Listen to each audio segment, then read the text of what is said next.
Coolio. So yeah, wow, geez, long time. Can we talk about your career since high school, or when did you started OnlyFans, correct? Yes, I did start an OnlyFans. I've had a lot of different jobs. I do like to help people. So even while I'm doing the OnlyFans, I'm volunteering a lot That's really cool. at Main Street Project and at Mama Way. But yeah, I've been a support worker. I was an educational assistant. I've been a waitress, like a barista. I've kind of done like a whole bunch of jobs, but I've always been serving people, Yeah. so So I like to help people.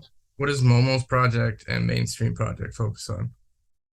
Well, like Main Street Project is focusing on like the homeless and harm reduction and getting people into housing and out of the system, basically. And then Mum Away, I deliver food packages around the city to people who are on the harvest list. Yeah. So This do is that as well.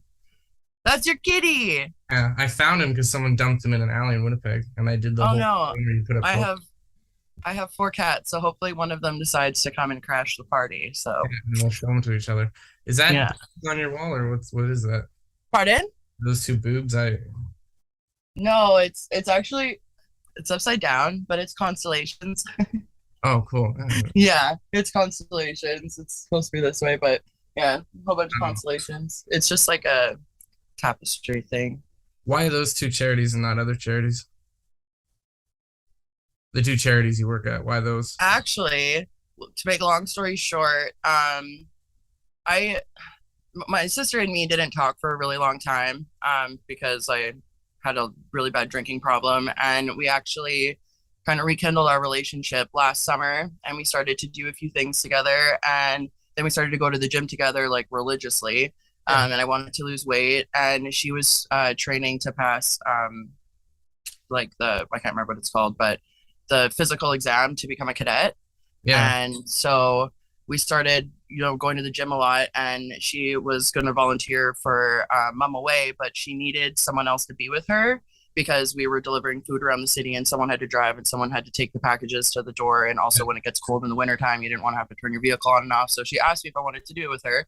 And I said, yeah, like for sure. So after like going to the gym, I slept over and then we That's went to do that.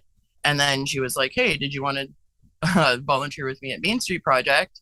And so I got into it that way, and I continued it after my sister, got into being a cadet and had to do the training. So she was there Monday to Friday and wasn't able to volunteer anymore. yeah. So A I cadet just like, started, as a junior officer, right? yeah, like Winnipeg City Police That's cool. Cadet. Yeah, Winnipeg Police Service. Um, so yeah, that's how I got into it, and I really, really liked it. And yeah, I love being there. That's sweet. No, I did the when I was in Winnipeg, I did Red Nose. That's not like a huge effort of volunteering, but it's like easy. But my thing was Winnipeg. I still donate to them even though I'm here because it's really hard to like there's always a language barrier, even though I am conversational in French now, but like trying to explain complicated things over the phone and dealing with numbers and stuff, I'm like, fuck, I'll just phone Winnipeg and donate. Yeah.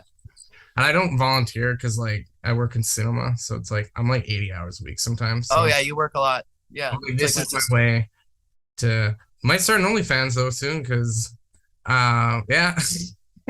It's good money. It's fun. Like, I mean, I don't do, like partner stuff. I'm like a solo person unless it's like I do a shoot with a friend or something. But yeah, you can make really, really good money on it. And guys make great money too. So, I'd want to try and maybe do like more comedy stuff. Like I was thinking of starting like a Pornhub where it's like listening to a female's frustration about like Andrew Tate or something and being like, yeah, yeah, he is. oh my God. What's wrong? No, don't even get me started on Andrew Tate. It's like, holy fuck. I'm glad that they took his like accounts away because he was going to be turning some people in the wrong direction. I don't. He was very misogynistic. Like he even said that he was a misogynist. Yeah. Fuck.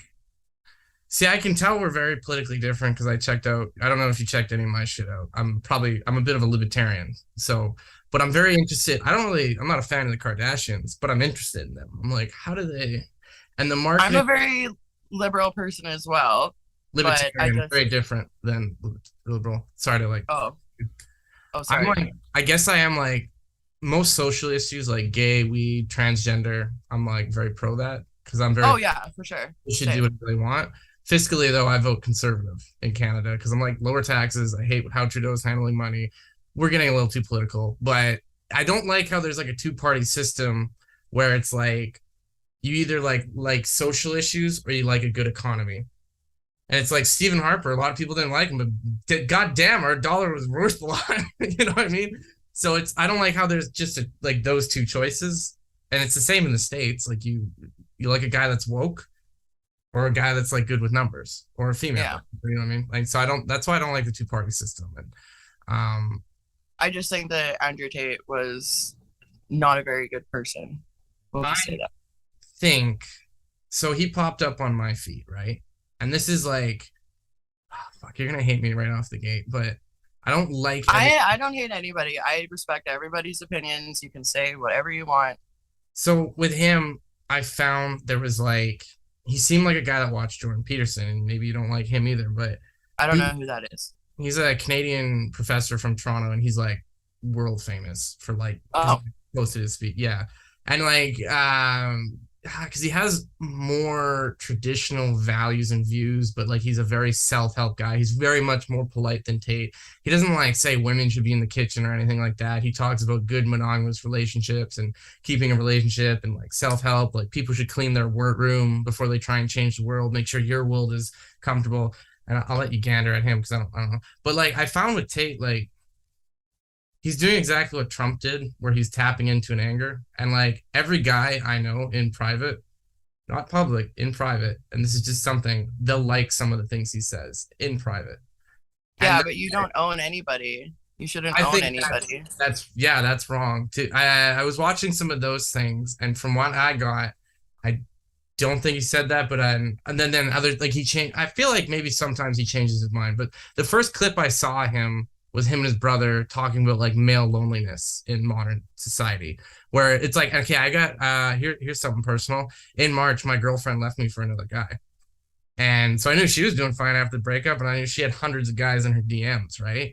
And it's just like, well, I'm in a place where I don't have a lot of friends. I have much more friends in Winnipeg because there's a bit of a language barrier. And it's just like, fuck, I'm Yeah. lonely. And like, I have one friend from Winnipeg talks to me every day. Like, she talked me down from a lot of things. She helped me when I was super depressed.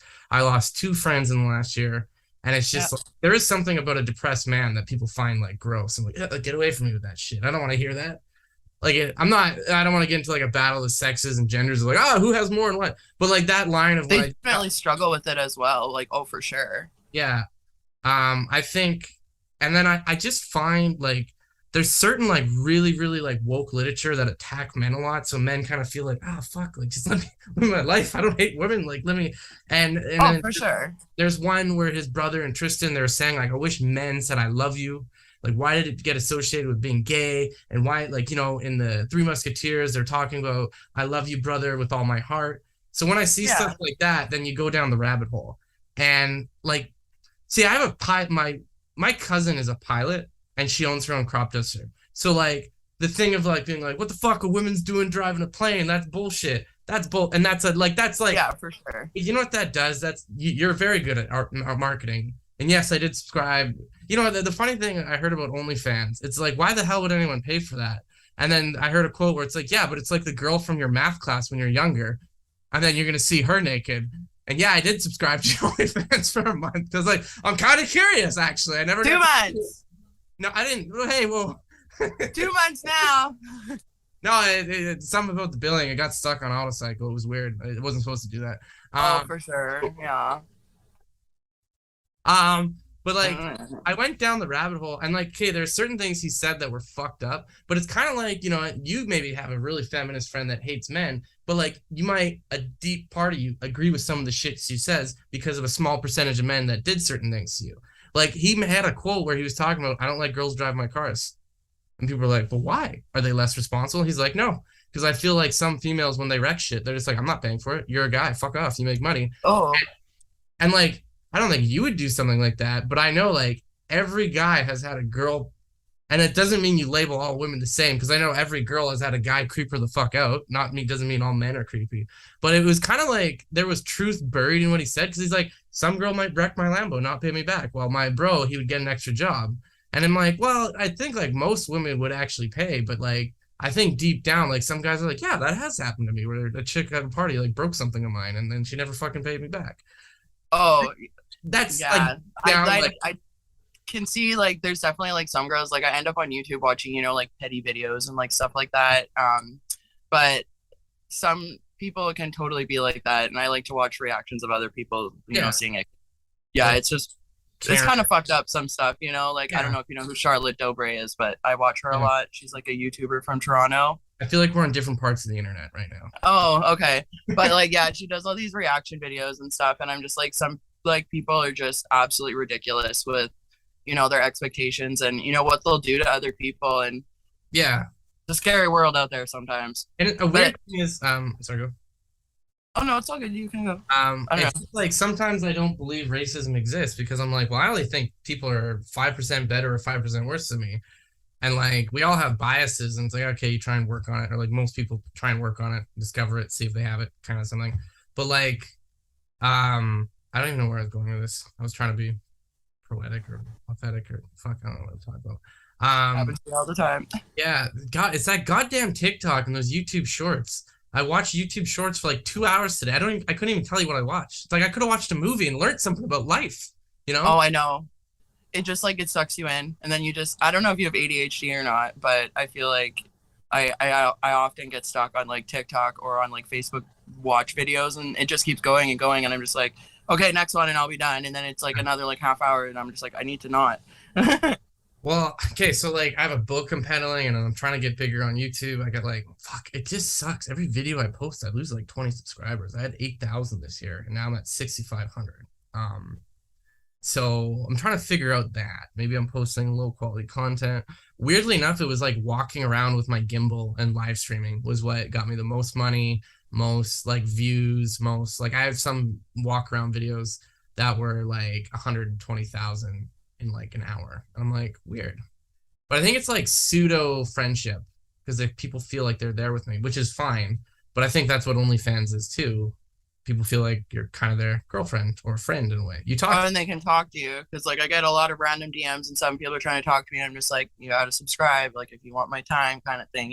So It's kind of funny because Montreal is very much more sex positive. It's very more like there's massage parlors that are not like some seedy back room where you go in with sunglasses and a cap and a hood. They're just like lights, and it's like Vegas. It's like the Vegas of the North, and it's just I've never been, but it's just like not shit on like the adult. oh yeah, Like, which is like, you know what, like, I don't know. We talked about politics earlier, and it's like, I think even if something's maybe considered morally wrong and who gets to choose what's morally wrong, I think like everything should be still mostly legalized. Like, if it's two adults oh making a decision, like, for that's sure. me. I think most drugs should be decriminalized, actually. And actually, when stuff ends up being decriminalized, there is like a lower rate of people using it over time. Yeah. Well, in Switzerland, fuck, it's probably the wrong country. I need to be more research, but Sweden. No, I think it was Switzerland, but they did like drug clinics where they give free drugs, and people are like, "That's fucking stupid." And I thought that at first. I'm like, that makes no sense. Why would government money go into that? You know way more about this subject than me. My Because it's all the other stuff that ends up in it in the black market and whatnot, and you want it clean, like I kill the black market, but also I saw a video where it was like, well, how do you get make it drugs? safe. Yeah, how do you get drugs when you don't have a job? You do crime. You you break into people's houses. Well, you're in Winnipeg right now. There's a bit of a meth crisis there. And it's like you break I, into people's houses, you steal shit, you rob stuff, you stab people. Then you have these police that are wasting money on booking these people. Like that, like it blows my mind that people have gone to jail for weed.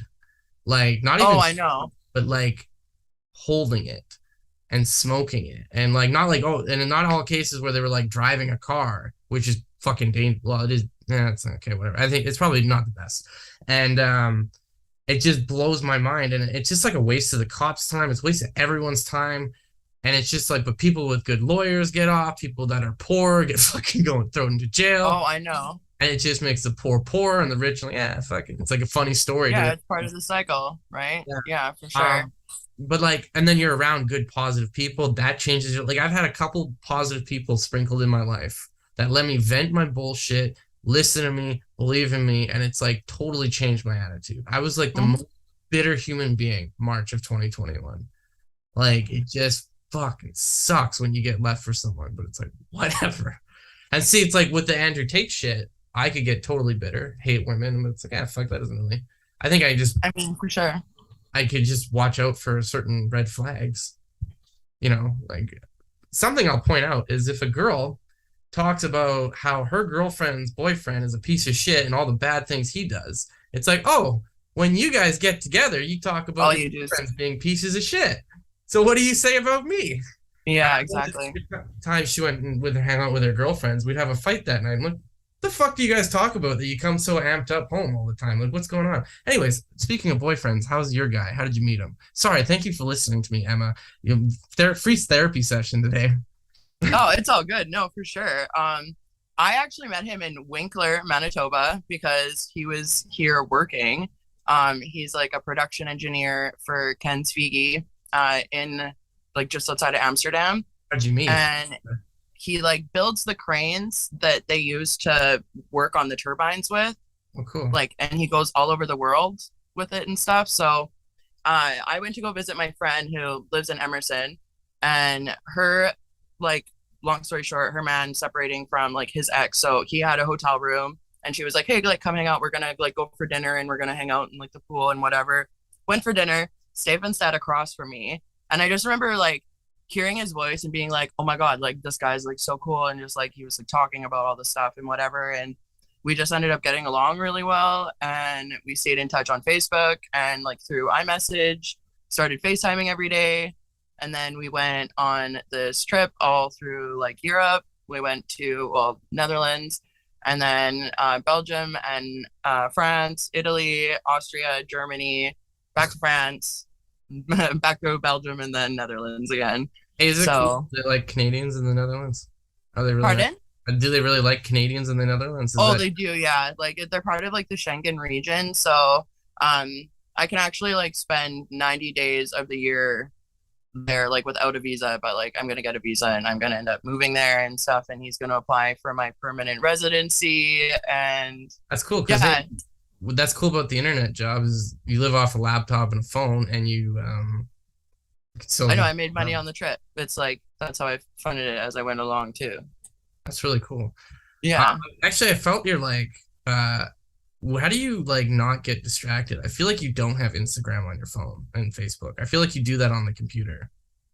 No, I do it all on my phone. I mean, I have a laptop. My phone's actually propped up on my laptop right Oh, now. cool. Sorry. I smoke a lot of weed. I had to cough there. But yeah, I do everything on my phone. Oh, cool. I watch stuff on my laptop, but everything it's on my phone. Awesome, awesome. Hey, so when you first started doing it, like were you nervous or like how did you get into it? Like what made you decide to try it? I was already kind of doing like photo shoots and stuff. Like I like doing photo shoots. It made me like feel really, really good and had like hot content for Instagram, and I like the attention and whatnot, you know. And No one did really that, admits and then that. No one admits that people like. oh no, I like the attention, you know, and I had really, really rough relationships, and when I would get close to people, it ended up becoming really, really rocky because my close relationships, whether it's like a colleague or a romantic partner or like family and friendship, it can get really, really rocky sometimes because I'm really emotional. Like I act on all my emotions like really quickly. It's just like part of who I am. So my relationships can be really, really rocky, but I still really, really like the attention. And before I lost my old Instagram account, yeah, I had like even more attention, but then it got taken down because I was too hot for Instagram, I guess. So Jeez, whatever. Ah, shit. Fuck. fuckers. Yeah, I actually after like not having social media for like two since 2016, the only thing I kept was YouTube. And I don't know, like I fucking hate having that stuff on my phone. Like I'm really bad at getting distracted with it. I don't like I Snapchat, Instagram, Facebook, anything like that on my phone. I find it helps. Say so, like on my phone, Yeah. I have the app. on my phone per se, but I don't have like the little app icon on You my hide screen. it. Like I remove it from my home screen, so I have to go and search it Okay. to like use it. So I don't have notifications, so it's actually nice. Yeah.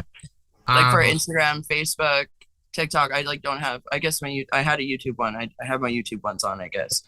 you So and the funniest thing, it's like I have the app.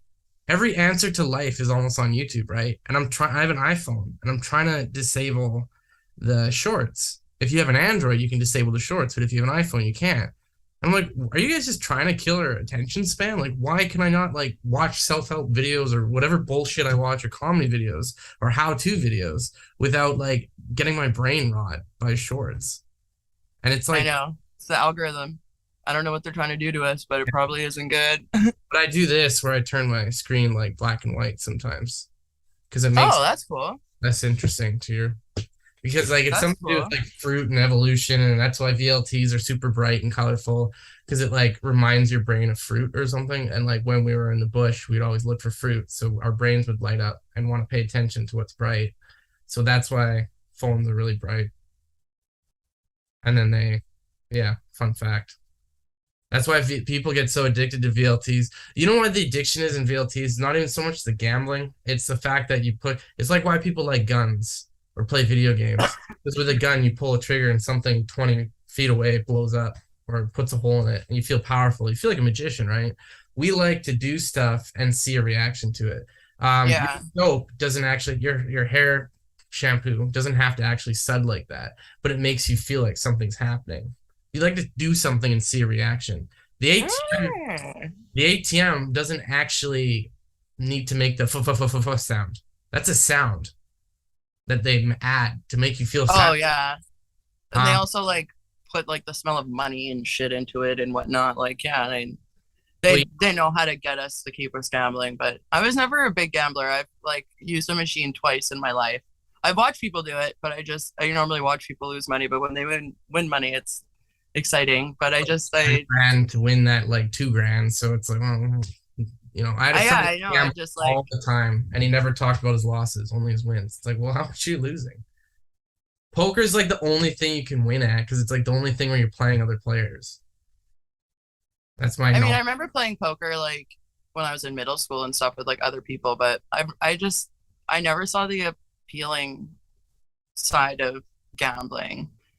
No, I've like worked in lounges and stuff, and I watch people lose like lots and lots and lots of money, and even like still been at work even after my shift ended, and hearing from other employees that that person went back to the ATM two more times and lost like so and so amount of money, and it's I like like I would rather invest money or like blow it on something that's fun.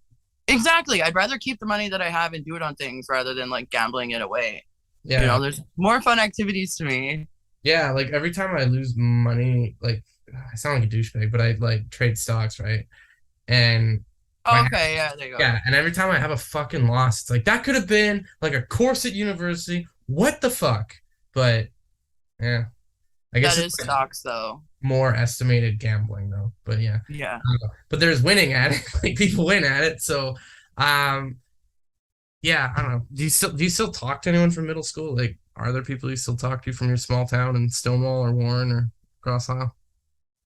I don't talk to anyone from like Grosse Isle really, except for like my babysitter and like their kids, because they're family, like second mom, grew up with them the first like 14 years of my life. So, I you know, talked to no one from either of the high schools I went to. And really? like, and then I always after high school, I lived in the St. James area and then my dad's farm when I moved there right before I moved to Montreal because the lease was too over. It wasn't like good timing, the lease of my apartment in Winnipeg and moving with my girlfriend at the time to Montreal. So I stayed at my dad's for like 4 months. And like, I guess I didn't even need to tell you that, tell this story, but whatever. It's like I'd always fucking run it. There's like 3 places to go in Westwood. I'd always fucking run into like the same 6 people like from high school. And that bullshit thing that people have like, I don't know what it is. They're just low vibing people. But I swear, every time I was in Winnipeg and see people from high school I knew, I don't know what the fuck I did, but the people would like stare at me and like whisper to their friends. It's like, guess I was that fucking cool. And yeah, I date you. I don't know. Does that happen to you, Emma? Yeah. I mean, sometimes, yeah. I talked to one person from my high school, and it's like one of like my best friends, like Andrew, and we've been best friends since grade 9. Like literally so many years of friendship, like 11 years of friendship, and like there's been times where we haven't talked for a little bit, but we always end up back together. Like just it's just how it is sometimes with like friendships, and that's how you know it's a real friendship. Yeah, I have no female friends because I talk about Andrew Tate way too much. So it's okay. I'm sure. Oh no, I guess I talked to two. I also talked to my friend Garrett because it's been through a lot in his life, and like we didn't talk for a little bit, but now we're good friends. So I guess two people that I went to high school with I still talk to, but don't really talk to anyone else from high school. I have some people on Facebook. Like I went to Corey Days this past weekend. Remember Corey Days? Yeah, I went like twice and it was horrible, but yeah. Yeah. I don't know. So I did go to Corey Days this year. I went with like my mom and my dad and my brother and stuff, Yeah, and we went like to the live. little kids drinking and throwing shit and being. Oh my god, yeah. Well, we went during the evening on Friday, and we watched the live band, and then we watched the fireworks, and then we went and walked and got food, and then we went home, and then yesterday we went during like the afternoon evening, and I went home and let my dogs out and let them back inside, and then we went back and we saw Thor in Stonewall. So we did Corey Days, but drop a name. Oh, sorry. That's okay. Let's see the movie. Hey, you know what? I'll drop a name right now. There was a girl. I was in Costco. She turned to her mom, and this is like when we're both like, she was the same grade as me. We were like 24 at the time. She turns to her mom, whispers something, and they turn. They both start laughing at me. I'm like, you are grown fucking adults. Amy Thiessen. That was her fucking name. What a fucking bitch. What a fucking mean person. What a shitty thing to do. I could have been having the worst fucking day of my life. And like getting that shit from people I used to know, it's like, what the fuck did I do? Even if I was a monster, it's like you don't do that to people. That's so fucking rude. Literally grow up. Like, even though I've had a lot of falling outs with people and, had a lot of like squabbles with people over the years and whatnot, like I saw some people like at Corey Days and you're still friendly, you still say hi, you still smile at them. Like I don't ever try to like hold a grudge against somebody, like even one of like my like main bullies from middle school like added me on Facebook like a few years ago. You're talking about and pardon? Are you talking about me? No. Oh no, not you. That was recently. No, this was like a few years. This was like 6 years ago. Yeah. Because I was dating so her auntie was dating the stepdad of the guy that I was seeing, and like I even told him, like this girl used to like bully me like so bad, like even over like a fucking pen and shit, and like all this fucking bullshit. And he was like, oh no, like she's gotten better, like she's a good person now, all this shit, whatever. I know exactly what you're talking about, and I did think she was a big snob back in the day, but I do think she is a lot nicer. I've talked with her recently. I know exactly who you're talking about. Or yeah, it's 1 out of 3. I remember one of the 3. That's fucking hilarious. You know the exact 3. Yeah, and oh fuck, I remember 3 Mean Girls. Yeah. I don't know. It is what it. Oh fuck, I remember. Yeah, no, I don't know. I remember there was like that popular family, and I swear they could do no wrong, and all the teachers loved them. I'm not gonna say their name because like I know them and I like them, but like in middle school, they're good people, but they were always a little bit, I remember I like push to the top. There was all this anti-bullying shit in school, and I was like, hey, like I saw her push a guy. Like you want us to being a fucking tattletale, but I was grade 6 or whatever. I remember the teacher. She's like, Mackenzie, stop making up stories. And I remember I was like, what the fuck? Like, I'm just a liar? Like, it's like she would never do that. It's like I had to like have guidance counselor meetings with Mrs. Baldwin. You remember Mrs. Baldwin? Yeah. With like in middle school. Sorry, go. With like our parents. Like we had to have meetings because it got like so bad. Like they were just horrible. So actually I found in our small town, the most vicious people were like the really popular, on the surface, really nice, and they always had a sense when a teacher was around, and but then they'd be just shit rude. And then, so like, here's my perspective. I go through that shit. I see that stuff. I see like men and women getting harassed by these women. And then like you come out of like high school and you go to like college and people are like, yeah, like men are the harassers of the world. I'm like, I don't think so. I don't really have that perspective because all the bullying I got was from a girl. So like, you know, so it's like, not saying college professors are wrong, but it was just like, that's not what I've seen. But Most of mine were girls, like, and I feel like I had a big like group of guy friends in high school because I was kind of more of like a tomboy, and like I drove my dad's truck, and you played I was football just with us. I remember that.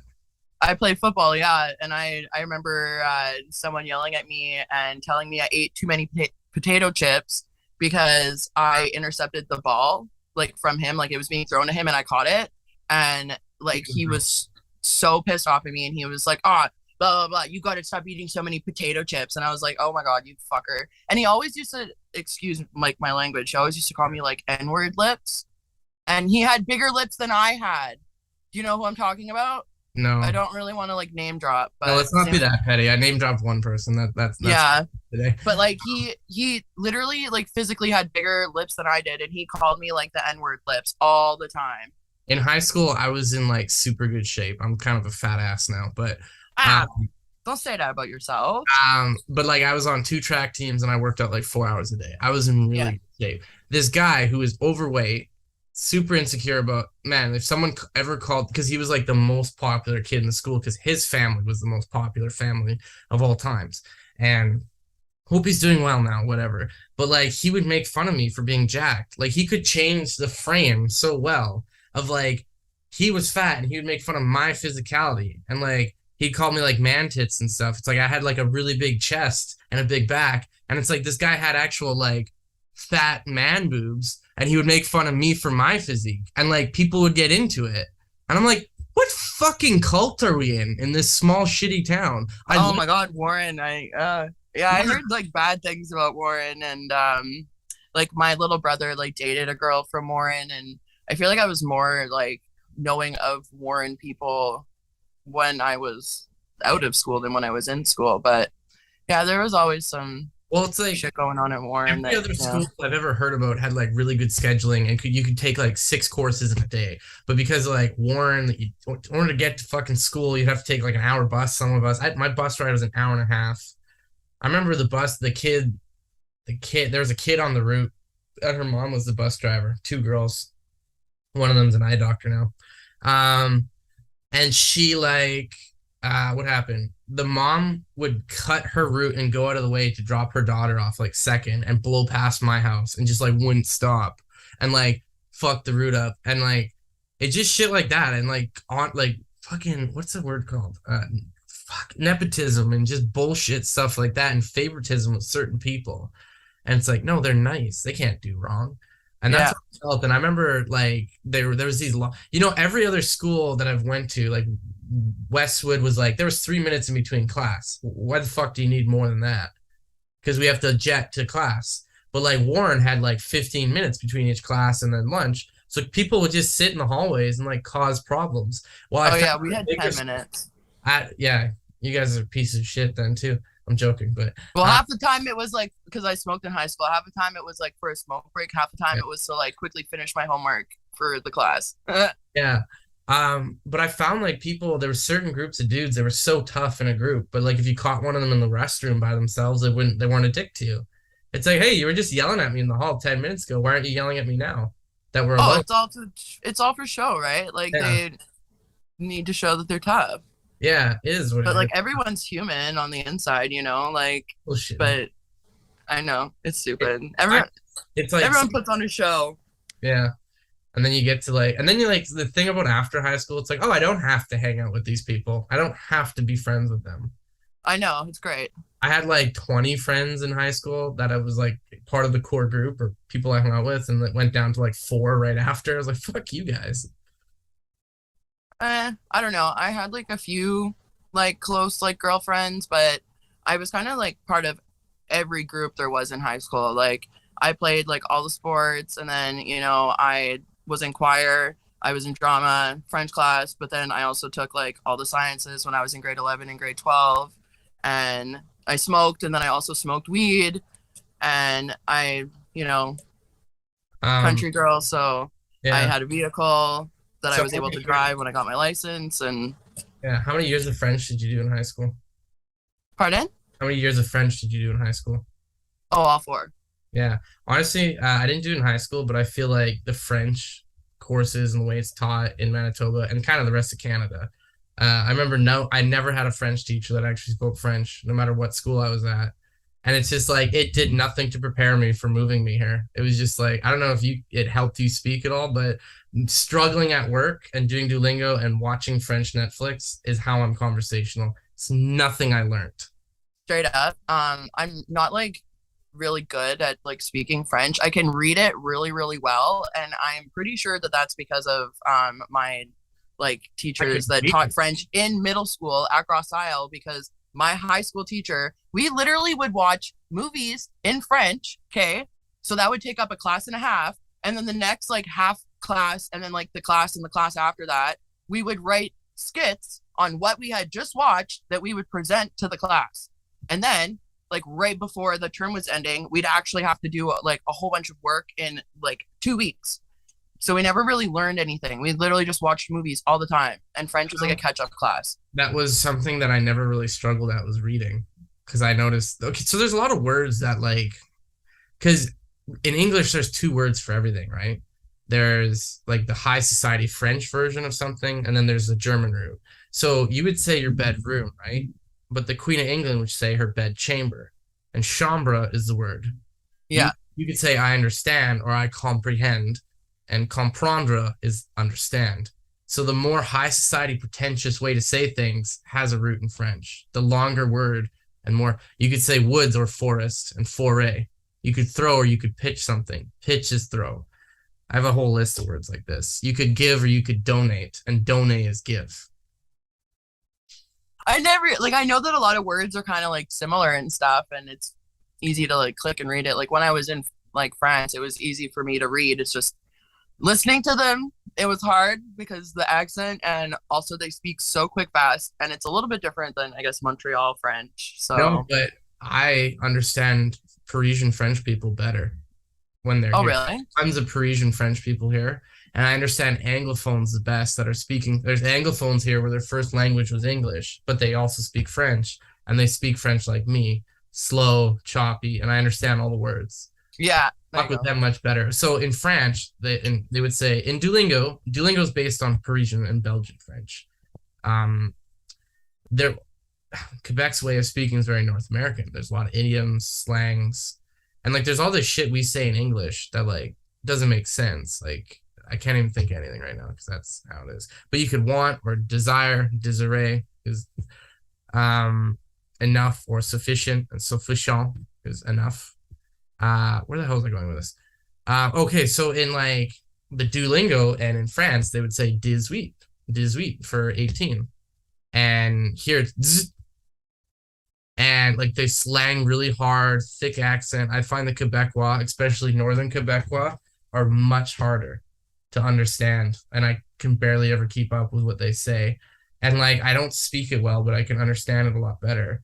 And like sometimes, there's like different level of prejudice, and I guess you learn that it's like there was like people that like really got in my face after I was here for a year and like wait till they're alone with me to say stupid shit like you're obviously dumb if you're not fluent yet.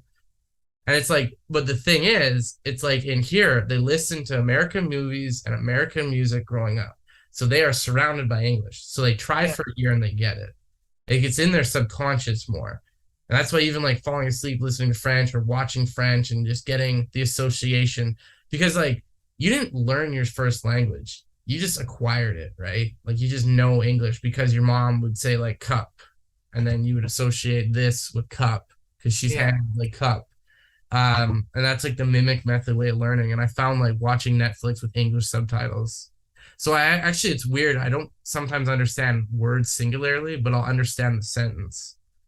Oh, Um, because you can like put the context together. and I can tell there's some people that fucking hate Anglophones. And I find, if I were to be honest, I think 90% of Quebec is nicer than the rest of Canada. And then there's like the 10%, they're fucking worse than everyone combined. The four worst people I've ever met in my life are from this province. Like, I love Quebec, but it's like a harsh mistress. There's a lot of things about it. And they're coming out with this Bill 96 law where it's like you can't even get served in English. anymore at restaurants or at the DMV or anything. Like they're really attacking, and it's like this is a They want to separate from the rest of Canada so bad. Like it's like they're playing the long game now, though. You want to know something funny? Which province do you think takes the most federal funding from the Canadian government? Quebec. The answer is Quebec. Not per capita, but Nova Scotia takes in around $600 per person. Quebec takes around $200 to $300 per person, depending on the year. But Quebec has one of the highest population provinces, and Alberta. It's funny because more Albertans, percentage-wise, want to separate. So it's like something like the most recent stat I saw. I don't know how true it is. Don't quote me on this, but it was like 36% of Albertans want to separate. I'm learning so much. But like the thing is though, I think Alberta has a better chance of separating because they give more to the federal government in money than they take, much more. Alberta, BC, and Ontario contribute the most. Manitoba and Saskatchewan, it's pretty even. And then out east, the Maritimes take quite a bit, and Quebec takes quite a bit. So there's a saying that the West feeds the East, and it's kind of true. It's definitely true. And anyone that disagrees can fucking look this up. But yeah, like, because I don't know, like, man, like sometimes, and it gives me like a perspective of why certain types of groups can hate the majority. Because like there's days where I got really bitter because a couple, like it's just so it made me realize why like the saying, "Hey baby, smile," is so annoying to women. Because there's a time where I'm like, okay, it's just a fucking comment. Like, why are there all these songs? But when I come here, once a day, I shit you not, I hear you should learn French. And it's like, I have never thought of doing that. That's such a great idea. Thank you. Yeah. Then there was like this lady, while I was speaking French to her, she stopped and she's like, you should learn French. And it's like, so I'm trying. Yeah, if I went to the gym and I saw a fat guy on a treadmill or a fat woman, and I told her or him that he needs to lose weight or she needs to lose weight, you'd think I'm a fucking moron. Because that's exactly what they're doing right now. Oh, they're like, one, I don't comment on other people's lives and what I think they should do, but they are passionate about it. They are insecure about it because they are surrounded by English. While in France, they're not. They're surrounded by a bunch of different countries that have their own language.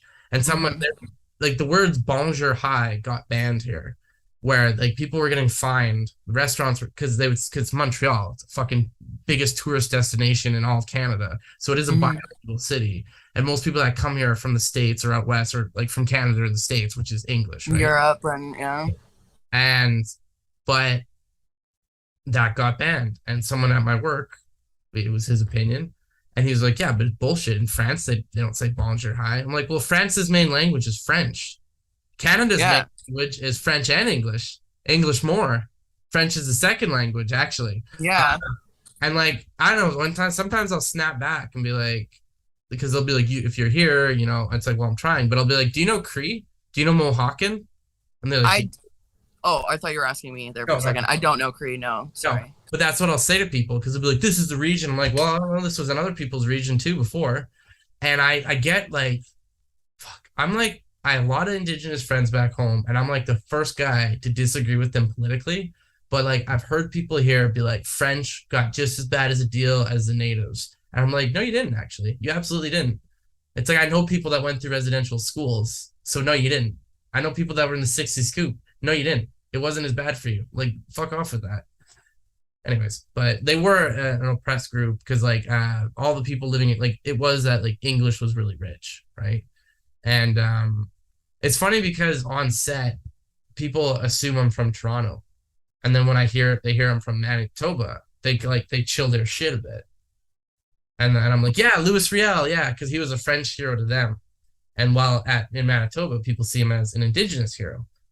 And I remember a guy getting mad at me for being like, well, why is he not a French hero in Manitoba? I was like, I don't know, he's a Métis hero, but we don't really talk about the French part because the main topic of issue in Manitoba is Indigenous rights. It's not French rights. It's like, you know what I mean? It's like, we're kind of where we are. We don't like celebrate being European. Yeah, we're going back to the Indigenous rather than the French that came in and invaded here. Yeah, well, it's colonized us. Yeah. I don't have like an ounce of guilt. I'm like super Northern European. I have no ounce of guilt of any of that stuff, but I feel for them. And it's just like, I don't like the whole like we're oppressed, because, the English beat us. I was like, yeah, but you were also a colonizing force. And the English just outdid it. Like, that's what it is. And it's funny because I know a lot of immigrants from, like, I'm going to say the fuck, but Algeria, Tunisia, Morocco. And those were French colonies. I think Morocco was. I think so. Okay. If anyone fact checks this, I'll look like an idiot. But to them, they speak their Arabic language and then they know French, all the schools in French. And then they learn English because English is like international business language. Yeah. They come here and they speak English because they see French as the oppressive language and they see English as Hollywood. So that's like their effort. And like with Bill 96, a lot of Indigenous and Anglophones are bound in together because Indigenous people here don't speak French, or not all of them. They speak mostly English.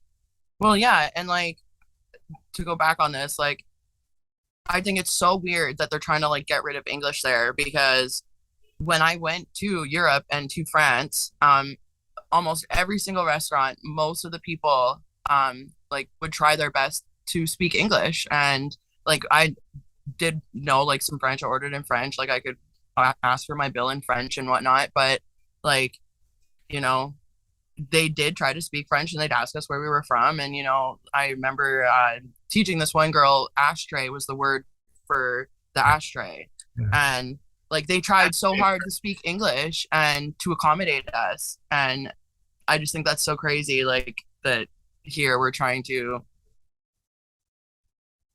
do the opposite. Yeah. Like, take it away. It's very socially acceptable for someone to say learn fucking French. But it's like, if I said that to an immigrant in Winnipeg, a lot of people would call me out and be like, what the fuck? You can't talk like that. And it's like, yeah, like, I don't know. And it's just like, it's not like it's not like a right wing thing or a left wing thing. Like, I know super woke people with the purple hair and shit that they'll be so anti-English. And I know like a lot of rednecks that are like super anti-English.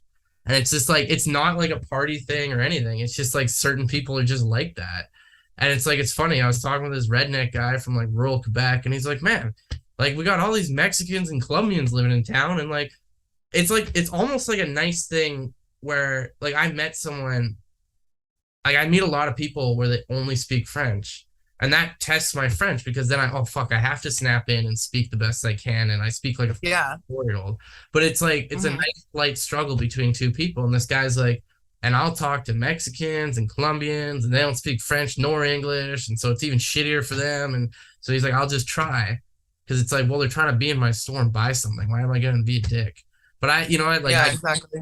First time I got pulled over here, and it's like, I remember talking to the guy. I said, hello, how are you in French? And I was like, dude, mon français n'est pas bon, je suis de Manitoba. And that means my French is not good. I'm from Manitoba. Yeah. And his fucking face just like dropped. And then ticket. I was like, fuck, man. Like, what's going on? So there's like these, and what's funny? I was worked on Star Trek in Toronto. I was talking to this black guy about like prejudices. And I was like, dude, like, it kind of makes me understand like that thing where people will talk about racism and like, and I've done this too, where I like kind of downsize them, like, maybe they didn't mean it that way, or I don't know. And like, I swear there's been so many times where like the transport team like drove right past me when I was waving them, and just things like that. Or like one show I was on, everyone in my department, and I was like the third highest position in the department, and there was people under me.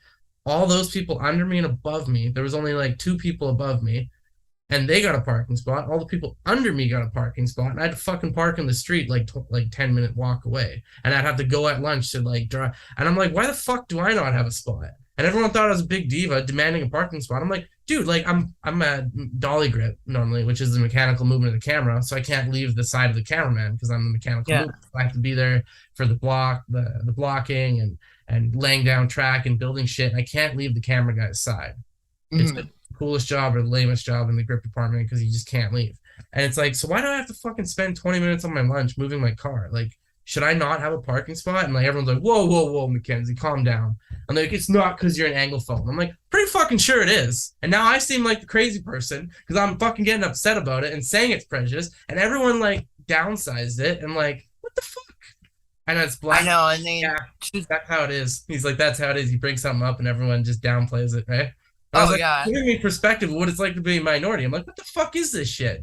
Sorry, go ahead. Oh, I no, I don't know. That's just like that's absolutely insane to me, like, and they should be trying their best to like try and accommodate you after you like call that out so that they're not, Yeah. deemed like that because it is such a sensitive topic, all around. But Who's yeah, Dean? that's ridiculous. Who's Dean? That's your boy. What? Right? Who's Dean? What do you mean, Dean? Stephen? No, you said Dean's like that. Oh, it seems. Oh, it seems like that. Yeah.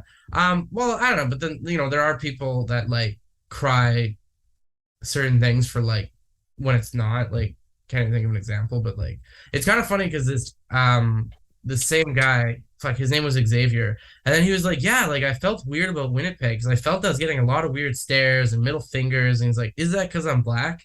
And I did this thing where I'm like, I don't know if it was, maybe not, but I was like, hey, did you have a something on your car that said you were from Toronto? And he said, no, I had a Quebec plate. I was like, it was probably the Quebec plate. It was 150% the fact that you had a Quebec plate on your car. And I was like, I don't think it was the black thing. It was the Quebec plate thing.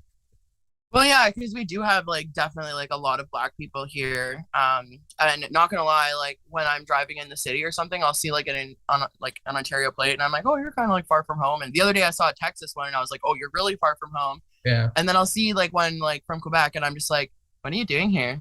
Yeah.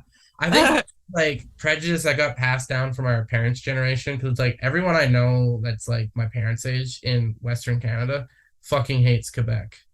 And I Well, think I'm just wondering why they're here because they don't like the rest of Canada.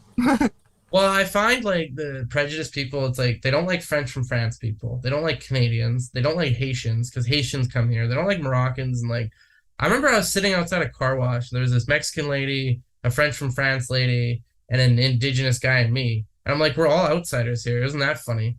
And I'm like, I'm a fucking immigrant. It's like I'm a white guy in Canada. I'm a goddamn outsider here. It's like it's weird, right? I'm like, Yeah, I'm supposed to be a part of the normal. What is this shit? you're not used to it, right? Yeah, Yeah. and I'm like, what the fuck? But they're like, I like, yeah, I don't know. I find people here like more openly like saying things against indigenous people. Like there was guys talking about natives and like this and that, and I was expecting like a bunch of like brown fists to like come raining down on all of us. It's like because I'm like, you can't talk like that. I'm like looking around, I'm like, what the fuck? You can't. But there's a lack of population of indigenous people here. So it's just like I think in Manitoba it's like 30%, but it's like yeah, you can't really talk like that, can you? Like I'm all free speech, but I don't know you can outwardly say that stuff. That's a little weird. But what's your favorite thing about your charity work? So like I've worked in the donation room at like MSP, so we like sort their clothes and get them organized for people that are in detox, or Yeah, like we get boxes and stuff ready for a shelter or like other places for people to have clothes and whatnot. And then I also work in the food bank, so like we'll get like the truck from Harvest and they'll go to Save on Foods and stuff, and we'll bring in food. And the coolest thing about like Main Street Project's food bank is that people get to come in and do a shop like they're actually doing like a grocery shop. It's set up like a store, so you come in and you can like pick what you want, like canned goods. There's like meat, like dairy section. There's like fresh vegetables and everything, and we get it all set up for them. And once a month they can come in through the shop, and then the other 3 weeks in the cycle they get boxes and like takeaway stuff as walk-ins. yeah, And I'm usually in like the meat department, and it's like in a freezer, and usually there's like a limit to what people can take, and like I'll give people like extra stuff because we got to like push out the product. And it just like I don't know, I just like helping people. It makes me feel really really good, and I've been doing this since I guess last uh like October, December, because I started in the donation room and then moved over to the food bank, and I'm in the food bank like 2 days a week.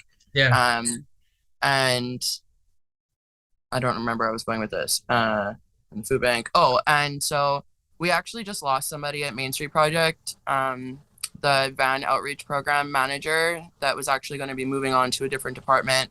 He recently drowned in the Whiteshell. He had like a fatal slip and he ended up passing away. So the volunteer coordinator, when I got back from my holiday, they basically offered me a job as part of the van outreach program. yeah. So in the like van, the Main Street Project van, you drive around Winnipeg and you have certain stops and you answer 311 calls, make sure people are okay. And we hand out harm reduction kits. So like clean needles and condoms and alcohol wipes and that stuff. And we hand out food and water and stuff. And the volunteer coordinator that I have gotten close with, she was the one that was going to be moving over to be the new manager. And so I'm now probably going to be getting into this. It's probably going to be a little bit because of everything that's been going on. And now she's kind of doing like two jobs right now. But just the whole part of it, I always think, I give people extra when they come in because it keeps them from doing bad things, right? Like Yeah. even like some people that like I volunteer with that are more familiar with people, they like keep stuff for people and they'll give it to them so they don't have to wait in line, so they don't have to create like a big kerfuffle like they always do, because it's like if we give them this through the side door and they're here today, so like let's give it to them so that they're not going and like stealing tires all the next week, so that they have food and stuff, right? And it just, I like to make people feel like they're more human. Yeah. Like people go through shitty times and I've been through a lot of shit, and you know my depression and shit has kept me from working like multiple times throughout my life. And my mom is the absolute best thing in the entire world for me. Like she's absolutely amazing, she's an incredible human. And if it wasn't for like her and my dad, like I definitely would have been homeless, you know what I mean? And That's the thing. Not a it's, lot of people realize that like it's not. It's like you could have 2 bad months, and like you're fucking on the street. oh Like yeah, I know, with like especially if you have like car payments, like we're you're living in like living on your own, yeah. the rent and stuff, like my parents, they help my like siblings out too. Like it's crazy, right? And you know I don't know, it's just Well, okay, so everyone goes through shit.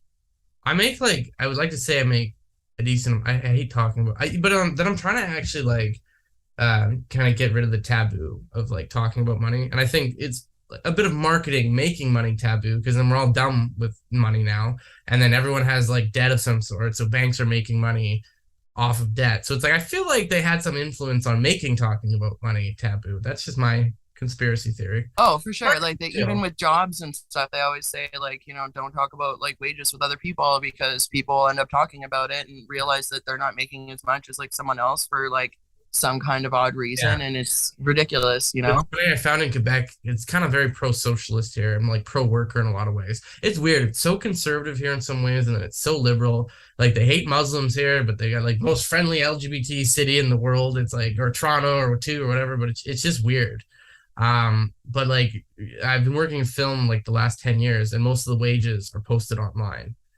And Okay, yeah. I've always kind of, it's less taboo, and I've always encouraged people to ask for more, especially when I was in Winnipeg, because it's the lowest paid local. And productions go to Winnipeg to save money because there's like a 60% tax credit, meaning like I've heard that. Yeah. for every dollar a production spends, they get 60 cents back from the government. So if you go there with $1 million, you really have $1.6 million. Locations are super. There can be a lack of locations in Winnipeg, but like for certain movies, they film Nobody there with Saul Goodman guy, and like Fractured, and certain movies work. And there's one studio in Winnipeg, but like in Montreal and Toronto, it's like the studios are so big. And there's one room in Winnipeg, and then there's like studios in Montreal smaller than Toronto. And in Montreal, there's three gigantic studios, like where the Transformers and X-Men are filmed, and then like there's a bunch of smaller studios where like smaller French things and smaller Americans and like Hallmarks and stuff. Winnipeg is a capital of like Hallmark films. I believe most Hallmark films that get filmed in Canada are filmed in Winnipeg because Or they're, Stonewall. yeah, well, Manitoba, yeah, because you know A why that lot of them. It's like when the like fall comes. I don't know if you've ever like been in Stonewall, in like down Main Street, when they're filming, but they're often setting up to film the Hallmark movies. because of those old buildings. But there's this Yeah. like, magic ring. It's called the Golden Ring in Winnipeg, where it's like, okay, so what is it? It's like 35 kilometers from the legislative building. The rural tax credit starts. So they get like another 10 cents. So it's like 70 cents for every dollar towards worker. They get 70 cents back. Plus it's like the second lowest paid local in all fucking Canada. But what is it? Then it's like I think I might be saying this backwards, but then it's not until 45 kilometers from Portage in Maine that you have to pay travel time. So there's 10 kilometers, which you get the tax credit, but you don't have to pay travel time. And Selkirk and Stonewall fit perfectly in that ring. So that's why Selkirk and Stonewall, like two smaller cities that are outside of Winnipeg, have so much stuff. If you're ever wondering, well, like, why does everything get filmed in this small town? There's like, it's funny because they don't, Winnipeg only has one studio. I heard another studio is being made, but there's an abandoned hospital in Selkirk that they never tore down because law shows Oh and yeah. medical shows constantly film there. Because if they need offices, they're not going to build offices in a studio. Or Winnipeg, they do way more locations filming. That's kind of cool because they turned that hospital into like the COVID clinic. Oh, really? Like that's where I went and got my COVID shots. Oh, shit. Yeah. It kept it going, that building, because they were making a lot of money. Um, but in Winnipeg, it's mostly shit is mostly shot on locations, while in Montreal and Toronto, probably the same in Vancouver. I've only worked in Vancouver 2 days. Um, they shoot like they would just build an apartment in a studio. It's better than renting and putting people up in a hotel. And when you have an apartment that is built in a studio, you can change the dimensions. You can make it slightly bigger. So the dollies, the camera dollies, and the lights fit in better. You can, like, let's say there was this wall here and they want the camera here, they can rip the wall out in a studio, like in a film studio apartment. Like it's not built to last. It's built so they can rip it in half Yeah. and put cameras in. So that's kind of cool, I find. What was I talking about? No, I think it's really cool Places, that you have it on making like studios and yeah. But I Winnipeg studios. but if you're ever wondering why they're in Stonewall all the time, it's one, the old look. And Winnipeg has almost every type of neighborhood. Like they have old suburb, new suburb. They have the old, like it's like in Montreal, there's like a big giant exchange district. And it's funny, like the reasonings why there's so many old buildings in Winnipeg and Montreal are two different reasons. One, in Winnipeg now they do just appreciate old things, but something about Montreal they really appreciated the old cult architecture, and it's the most European place in North America. Like they just, it's super crowded. Yeah. Like I have like 20 neighbors, like and we're all in the same building. We all live on top of each other. It's crowded. But in Winnipeg, it's because like the city almost died in the 20s because of the because before, like if you were going from Europe to China, you'd actually go through Winnipeg. You'd go across the Atlantic, down Hudson Bay to Winnipeg, then to Vancouver, then. But Panama Canal, sorry if this is boring, it opened up No. and then ships just went straight to Panama to China from Europe. So it really fucked up the economy in Winnipeg, the old Panama Canal. Mhm. Are you I'm in? learning more things. Oh, I just spew facts because it makes me look smart and I try to feel. Yeah, I like it. I like learning things, so you're good. Boom. What do you do for fun when you're not doing? Oh, I didn't even ask you about OnlyFans. Yeah, no, I did. A little bit. Yeah, I thought that'd be the biggest topic, but I guess I don't know. It is what it is. You do it, and that's it's Just cool. talking about life, I guess. Yeah, it's cool that you got a gig and that you can volunteer at. Like, I'm jealous of that. Like, I love Yeah. doing volunteer work, but I just never have the time. So donating is my cop out. But no, I really, that is cool. And you could go anywhere in the world. That's why I'm trying to get this YouTube thing going. But Yeah, exactly. I mean, like, I've done it for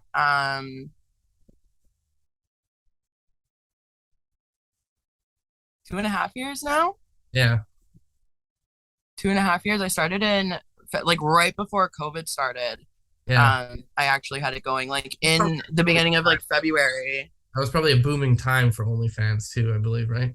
Like I like right when it had started, and I had like a whole bunch of like shoots that I had done from the October until then, and so I had a whole bunch of like content to put up. So I put it up, and I was kind of known as a rave girl Yeah. in Winnipeg, and I dated a DJ, and I went to a lot of shows, and I was known as the glitter queen.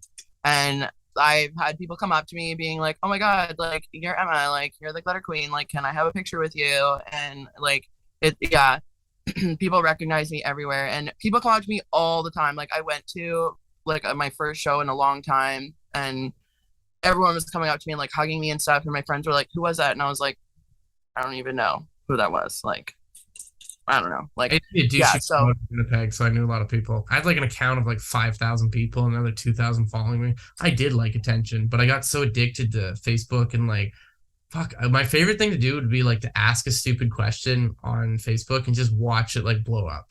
Like my record for most comments was like 500 back in the day. And I would get in and I would just stir shit. And like that was my hobby. I'm like, I need to get a better hobby. And I think that's why I got rid of most of my social media because like this is not important. And like I'm starting it back up because I realize like Instagram for one, if you're using dating apps, it's how girls do background checks on you. Because I was like, why the fuck was it when I was like 20? I would get so many matches, and it's just like I get none now. And it's like, oh, maybe it's just I seem like a psycho and an unknown person that I don't have these things. And yeah, there's a girl at a gym that I was talking to, and it's just like I swear by checking out her Instagram and creeping at the odd time, it's like I grew an attachment more to her. So I was like, okay, maybe I need to do that. So maybe girls grow an attachment to me. Like I feel like if a guy met yeah, and you were single and then they because everyone looks better on Instagram too.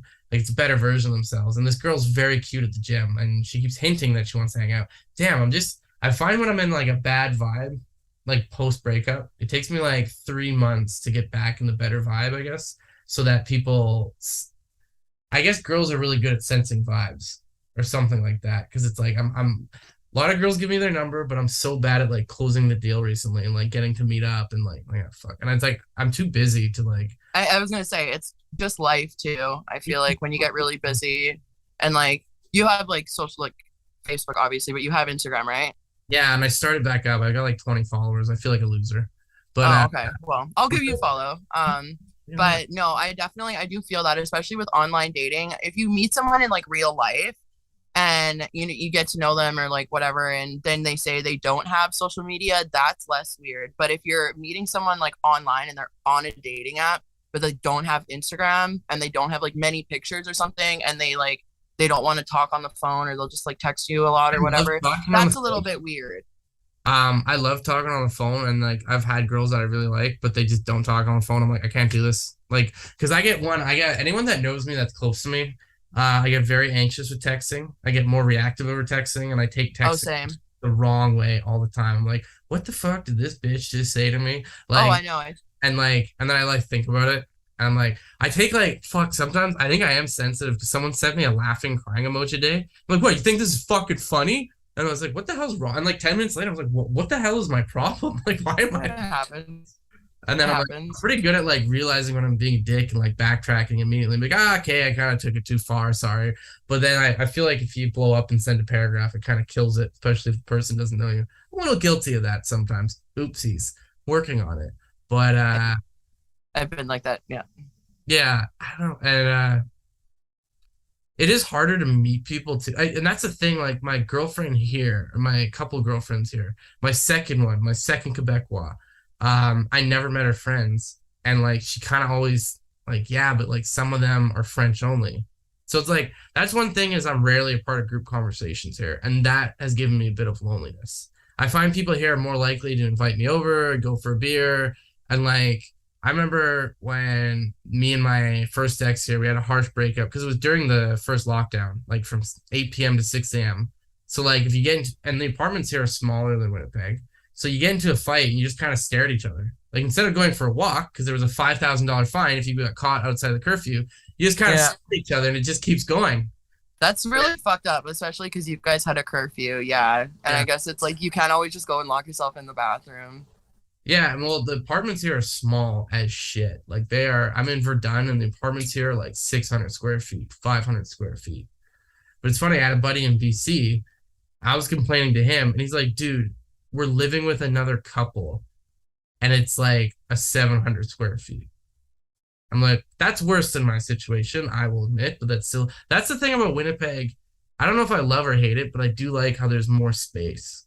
Like there's like space is such a commodity in Montreal. Like it blows my mind. And like rental lockers here for like a 5 by 5, it's like $500 a month. It's like an extra Oh, I rent. know. It's because Like, there's so many people. well, in Manitoba, like everyone has like a grandpa that has a farm or something. So it's like you don't have to like there's people that they just carry their winter tires in their car the whole time. Or it's like I put it on my balcony and it's just like and then it takes up my whole goddamn balcony here. Like I remember my first apartment. Um like the balcony was like bigger than my apartment here almost. Like I could store anything on there. Like I could have two couches on my balcony. It was at the Courts of St. James. I don't know if you know that building, but No, but my siblings live together actually just off of like Broadway and Picardy in like a like brand new building. The building's not even on Google Maps. yeah, But they have like a really, really nice place and it's huge and it's spacious. But my sister and my brother still keep so much stuff here at home, you yeah. know, because there's no room for it still. But I mean, that's what, yeah, like you said, people have family that have farms A and huge house, and it's just like not everyone here can has leave that. their stuff. Yeah. Yeah. I wasn't advertising the Courts of St. James. Fuck those guys. It's I don't know where that is. they kicked me out because I actually. Do you have to go? No, dude, who's it? Who it is? Bring her. Is your mom? Bring her in. She's in her pajamas. That's cool. What do you need? I was wondering when you were going to go to Bob's. In a little bit. Okay. Tell him I said hello. My mom says hello. Hi, Emma's mom. He says hi, Emma's mom. I don't know. I don't think she ever met me, but I went to school with your daughter at. Yeah. We went to school at, well, Rosser and Gross Isle. His name's Yeah. Mackenzie Johnson. Probably not. He's Same 2 grade? years older than me. Oh, Really two? No, it's one. You're one. I'm 94. I'm 96. No way. I thought you were. Yeah. No, Yeah. 96. Yeah, you're 2 years older. You were with like, what were the names? Sage and Kelly? I don't even know who that is. No, Sage. I remember Sage. I don't know who the hell Kelly is. Sage and Zach. Yes. Sage and Zach. There you go. Their last name was Kelly. I don't know. No. And then John Brown. I saw him a lot in like. Oh, my- yeah. John Brown.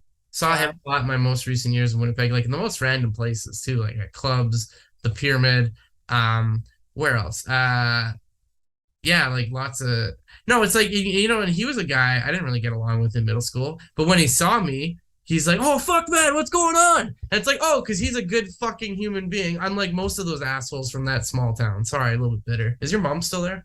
Yeah, it happens. they are awesome kids from that school because they were taught to be respectful. Not all of them. Most of them. Most of Yeah, them. me and her we're talking about some instances we've had with people post high school and the attitude, but whatever. Yeah, no, yeah, those the people we just mentioned, very cool.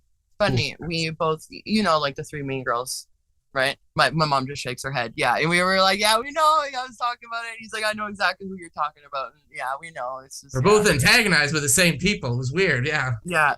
Yeah. They're, And they'll probably go through life like that. yeah. Some people were just Some like people that. get nicer, but yeah. I don't know. I used to be. What goes around comes around. Right? Yeah. Gotta believe in fate. That's very true. Well, Yeah. actually, Emma's mom, how this whole thing started, I was because I think I was pretty mean to Emma in middle school, probably because I had a crush on her or something like that. I don't know, but I just it was like weird. I thought of her one day. I was like, I don't know, maybe I should apologize, and then I just like wrote a weird apology on her Facebook wall. And now we're talking on Zoom, so look at that. How that? Good for you. That takes a Oh, lot of balls to do no, that. Whatever. Just looking No, for. it takes a lot of balls to No, recognize I'm when you've just been looking- that. Okay, It Emma, does. you can It takes leave. balls. Let your mom talk now. It takes a lot of balls to stand up and say, you know what, I wronged somebody and I'm sorry. Yeah, It truly does. And that speaks volumes to your personality. I'm okay. I'm trying to not virtual signal here, but it's coming off that way. But yeah, no. How's your day going, Emma's mom? Busy. Good.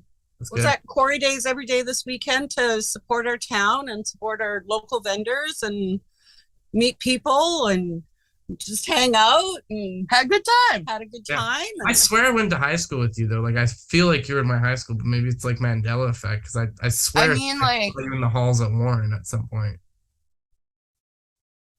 maybe for tournaments, but we didn't really have lots of tournaments. But that could be because you're 2 years older than me, so I would have been at your school for tournaments for sure when I was in And like middle and school.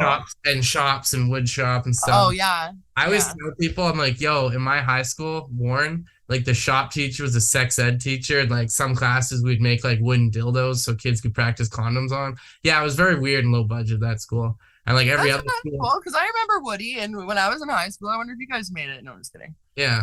I remember you're like, I still have it right here, and you reach on your shelf. It's like I remember like all there was like home ec and shops. And then I go to a bigger school. There's like there's like dance, drama, like fitness training, and like band.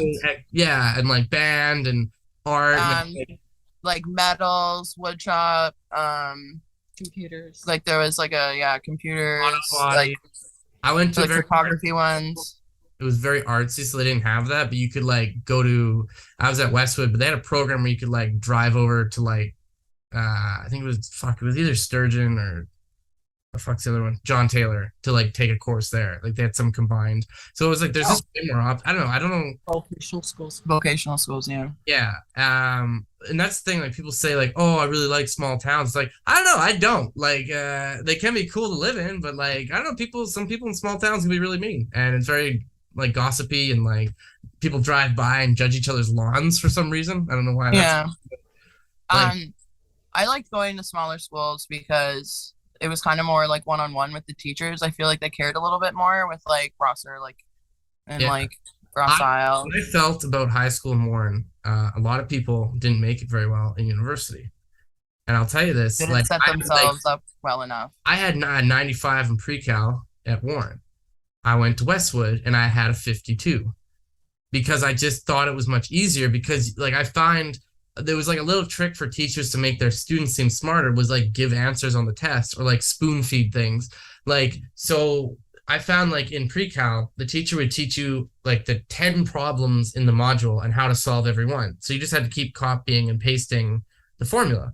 That's not how life works. You have to use your mind to figure stuff out. I remember my teacher, Mr. Miller, and everyone hated him because he was a harsh teacher, but he prepared people for university. And he's like, life isn't fair. And that's what his thing was. Like, and I remember like he would give like 2 of the 8 ways to solve all problems. And then he'd be like, I remember going up to him and being, oh, hey, I need a really good grade and to be able to get into Asper School of Business. He's like, well, I guess you better do well. I don't know. You think I'm going to help you extra because you said that? Yeah, exactly. And it's just like this awkward. I was like, oh, a teacher told me no, that didn't happen at that other school. Fuck, what's going on? But I found it like, that was the first time I had to struggle, get a tutor. And that I find it's like even sports. It's like guys that peak in like high school for sport and fitness. It's like, because they never learned how to lose. Actually, there was a guy who was really good at hurdles. His name was Wyatt Aford. And he sucked at a lot of sports growing up. So he knew how to take losing. And in high school, he really excelled. And I think he's still a really good athlete, like in university. But he was kicking the shit out of people that always beat him in sports. And even when I started to get better at track and beat certain people, like devastated them because they always were the winners and they didn't know how to take losing. It's like someone who comes from poverty and goes to university. Like they can deal with a bad grade because their whole fucking life sucks. So they know what losing is. When you come and you never lose and learn how to lose, a loss like devastates you, I find. That's and things are a lot different now with the whole like participation shit and like no one ever loses. Like I remember being I remember being he says bye. I remember being absolutely devastated when we were in zones in or like divisionals or whatever the hell it was called. In when I was in grade 7 and we were in Warren playing like basketball. And we lost 8-7, and it was like such an intense game and stuff. But like, you know, we lost. We didn't get the banner. We didn't get like the medals and stuff. You know, we lost. But it teaches you that life isn't always going to be fair, and that you're not always going to win, and you need to keep pushing and persevering, and you're going to end up, you know, overcoming those things. One thing I remember about Mr. Miller, I remember in Warren and a lot of like all the other middle schools, we'd play games to like win like a free class or something, right? But like, and he had that, and he had like win like an easy exam, or an easy question on the exam, or an hour class outside, or a free class, and there's all these cool prizes. But then he had a downside to everything, and he said this is what gambling is, because you can lose. There's no such thing as playing games where you only win. That's not in real life. There's nothing. No. Everything is a risk, and you have to calculate it, and you have to guess how far you're going to go in your gamble. Because like I remember one class, it wasn't mine. They won like 3 extra hard exams and like 2 nights of like extra homework. It's like, that's shitty. But I guess that's what gambling is, right? Yeah. You win all the time. Yeah, for sure. So, is there anything you want to plug? I guess your OnlyFans. I don't know if I can link to OnlyFans on YouTube, but I did think that was cool. And okay, how many guys from like your middle school or high school, you don't have to like name them, but like how many guys that you knew in your life before Have subscribed? yeah, I'm actually really curious. Probably a good like 50%. Yeah. Like people that have like watched me from afar, or some people that literally used to bully me as well. Like I've had a few come and be like, hey, like I'm sorry, I didn't really mean to be I said like that to you, before. but I had a crush on you and blah blah blah and all this Okay. stuff. But I don't know if it's really because they're saying that they had a crush on me back in the day, because I mean, like, I don't really think anyone would have. I thought you were pretty cute. I liked your big lips, but your whatever lips that guy said. I thought your lips were very cute, and I thought you had a white smile and a Thank you. I love my lips. I get them from my mama. Yeah. But a lot of them, and some people will tell me that, we went to school together, or they know me, or like they knew my ex or something. But they won't tell me who they are. But I mean, a good like, I don't know, like 30 to 40% of the people will tell me who they are. And some have names that it just like gives it away. Yeah. Well, mine was, and I was trying to contact you to do podcasts, and look at us. Here we are. No, I don't know. It's cool though. I don't know. Like, no, the coolest thing about that is that you're just off your laptop. So like I'm so jealous. Like I have these little ventures where like I'm trying to day trade. It's not just all on my laptop. Like I need to get ready, and I need to be pretty, and I need to go and do photo shoots, and I need to take pictures, and I need to talk to people, and I need to anywhere in the world though, right? Yeah. It's not just that. So I need to put effort into it, but okay. Well, I'm not just saying that. Like, okay, whoa. But it's not like you're a teacher at a school where you have to go to that school and you can't just like fuck off and move away, right? Like you can. Oh, I know. Yeah, like I don't have to go anywhere. It's on my own time. I mean, you can wherever do it I want. Probably anywhere in the world. I mean, like probably it's like Saudi Arabia probably wouldn't let you do that somehow, but like unless it's geotagged and whatever, I don't think they'd be able to find that out. I don't know if you're planning on living in Saudi Arabia anytime soon. No, probably not. Amsterdam, just outside Amsterdam. That's cool. No, that's really cool that I had a long distance relationship, and I find that's the best because then you miss each other so much and you just talk. It's my second actually long-term relationship, but this person I actually met like in person before, like the distance kind of thing. But I had a girlfriend in high school who lived in Indiana, and like I got a promise ring, and I was gonna go to school down there and all this stuff. But then she cheated on me right before graduation, and it just kind of like worked out, that I didn't end up moving down there. But yeah, no. I was talking with my friend, and he recently met this girl, and he's gonna be possibly moving to BC, and now he's like wavering on it and doesn't know. And I was just like, well, could you guys do like long distance? And he's like, well, like I don't really know, blah, blah, blah. And I'm like, well, it's not the person for you then. Like, if you can't be apart at all, then it's not going to work. And I honestly knew from like the moment I first like saw him and like talked to him, I was like, this is my person. It was really weird. And yeah, it's just incredible. Like I've been in a lot of really, really bad relationships, and he does more for me in like across the world, like at home, than anyone ever has done for me, like physically here. Awesome. Yeah, like such a great support. Is always telling me that I like should do like what I want to do, and is always like proud of what I want to do. And like if I have appointments and stuff, because I take medication, and waking up for me is sometimes really hard. Like I will sleep right through my alarms. And if I had an appointment, or like if I had to go see my grandma to like go cut her lawn or something, and I'm not awake when I said I was going to be awake, he phones me and phones me and phones me, or like until I wake up, and he's like, hey, like you got to get going. And like, I don't know. It's wonderful. Yeah. Yeah.